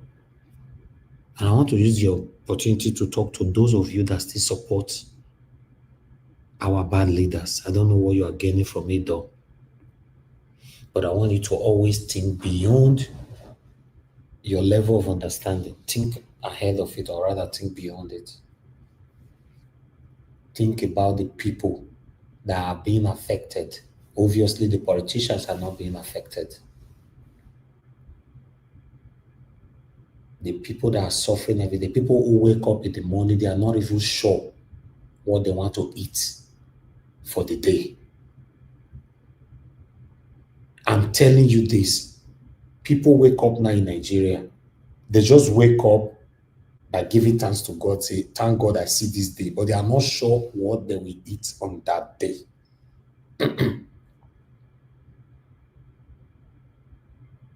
The reason why I have to increase my security man salary 3 times between March till now was the day I was driving. I told me, sir, I never eat since. I have to park and off the engine. Say, are you okay? You never eat. And it was around to 3 p.m. You never eat. How? Why? Am I not paying you? Not knowing that the money where would they pay this person, he will still take that money till they cure wahala they go with this family. Somebody now advised me, say, okay, what will happen even though you are increasing the salary? Buy food for him. He cannot send that food away. But if you give him money, he can always send it away. That's what I'm doing now. It's terrible. Nothing is working. It's very unfortunate to see that the APC government are already preparing or planning how they want to win for Tinubu to continue with the current state of the nation. It's crazy. Normally, what they should be contemplating or thinking or deliberating about should be the damages they have caused us for the past 10 years, if I'm not mistaken. Is it not 10 years now? Buhari do 8, Tinubu don't do 2. That's 10 years, right? But they are not bothered about that. They are talking about how to win 2027. And that one they call extraordinary see finish. But I blame more of us who still advocate for these people upon you understand what we all are currently facing right now in Nigeria. Although they recently gave money out to a lot of social media platforms, yes, but not people like us. We always decline rubbish. They recently gave lots of money out to a lot of social media platforms. So in case you find a social media platform that is still speaking blindly, know that they are part of the beneficiaries. Anyway, what do I know? Let's continue to stand for what is right. That is my life. It doesn't make me better than you. It doesn't make you better than me. But always ask yourself questions before you take decisions. Is this thing what is right? What I want to do or about to do? I understand sometimes we all as a human being can make mistake unknowingly. Yes. If your attention is dragged to it, then you can apologize. Oh, I'm so sorry. I apologize. I didn't realize it that way. But intentional activities, satanic activities, that one, it be as it gets. You have a heart. You can't continue like this, my people. Nothing is working. And so we all do. Tinubu will continue in 2027. I'm telling you. Because to be honest, with what I'm seeing today, as of today, I never see anything where people have put in place to stop Tinubu in 2027. I've not seen any. All these coalition that we are seeing left and right, of them making noise left and right, I've not seen that unison yet. Maybe when we are getting closer, it will be more clearer. But as of now, is a mountain to climb to remove this man, to make Tinubu to do 110. It's going to be a mountain to climb. You know why? What I want to say I want you to write today's date down. Tuesday, 27th of May, 2025. You see all the Northerners that are complaining today that Tinubu must be out of there. Tinubu can never do second tenure. Tinubu cannot do this. A year before election, 90% of all of them will start speaking the praises of Tinubu. Then you will be shocked. Do you know why? Because some things don't pass hand. They say what money cannot buy, more money will buy it. I don't know if you get that. What money cannot buy, more money will buy it. That is the level of desperation for these people to hold power. You say, okay, what is this saying? I want to go give him this one, you go shut up. Now, don't worry, I'm going to play them for you. I will remind you what I just said today. Before 2027, how they will take the fly, they go arise and channels. I will bring it here to remind you that I told you guys. This man was part of the people that was saying Tinubu will do only one time. See, they speak for Tinubu.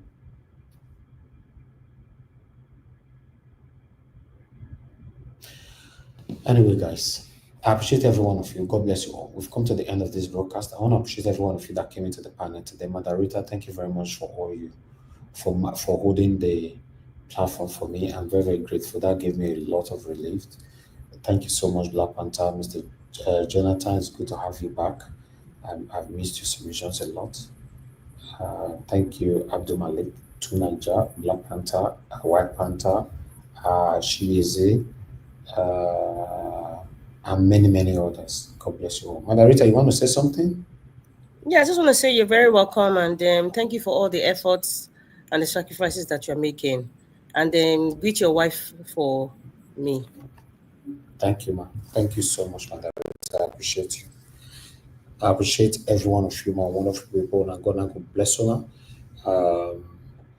We've come to the end of this broadcast. For those of you that supported the channel today, I'd like to quickly re-echo your name.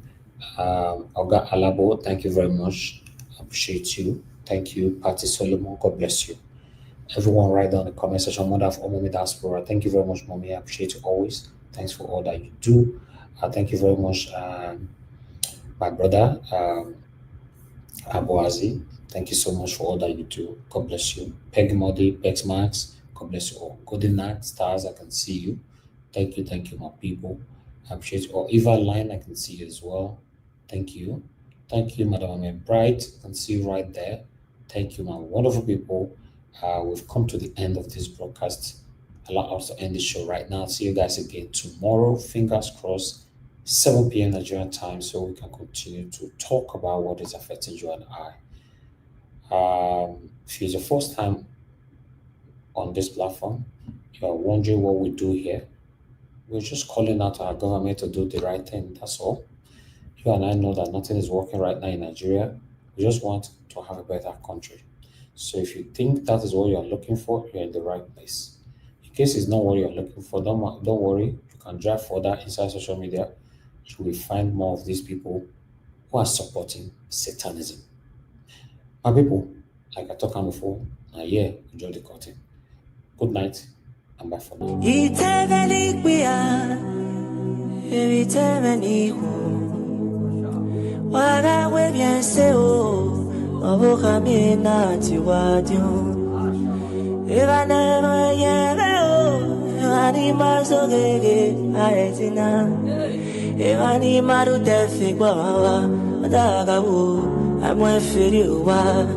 And I can't get no gato bagon. Oh, Sameganera, and I can't get Nagariushina, Dano Yemen, Ea Jevena. Oh, Sagumento bagon, even fool with your dead. Iaquero, Yauke, Yekenamio, Hata, my money day. Imieva come, Osenina, Pope, Shevago. I'm a na my Gagi, Pope, Chris, I did know then. Oh, piano, Nayo, Nagi, oh, no, Nagi, Igu, Sebu, Mujua. Akonana, Dovefe, Iva, Moave, Sefe, Agi. Unatia, Yabe, Nabon, Abonai, Toegbe. Iteveni pia, iteveni hu. Waga webiense o, no bukamina tuadio. Oh, osagu eware, ni miomatien. No ma miomatien, agite ojo. Oh, osagu eware, ni miomatien. No mam yo matien, oh, agite ojo, oh, iteveni pia, ke viteveni ho, wae yalare o, waki madosi ona, owe kyo amega mwe o, weno yo hana. Iruwe managi webyo jon agi sede yunuke katona. Oh, ebina uyo buhao, buhaya ba obanagi. Uda abagba ebe agi sebe ibedube. Ama fanoko agi ebi noruwe. Ama nagi lawa agi sede na boye. O piano veigo, egijigo baka, eya ubo aye, ono na anu sake agon. Eu, o saco veio de homem bigo, comeria de homem bobo. O sanu comeria de homem, bebuto venate oju. O saco me ware, ni mio matien. We go big bomb no ma mio badie we puto me agite ojo oh osagu be ware we go ni ware ni mio badie big bomb no ma mio badie we puto me agite ojo oh osagu be ware we go ni ware ni mio badie oh ma mio badie agite ojo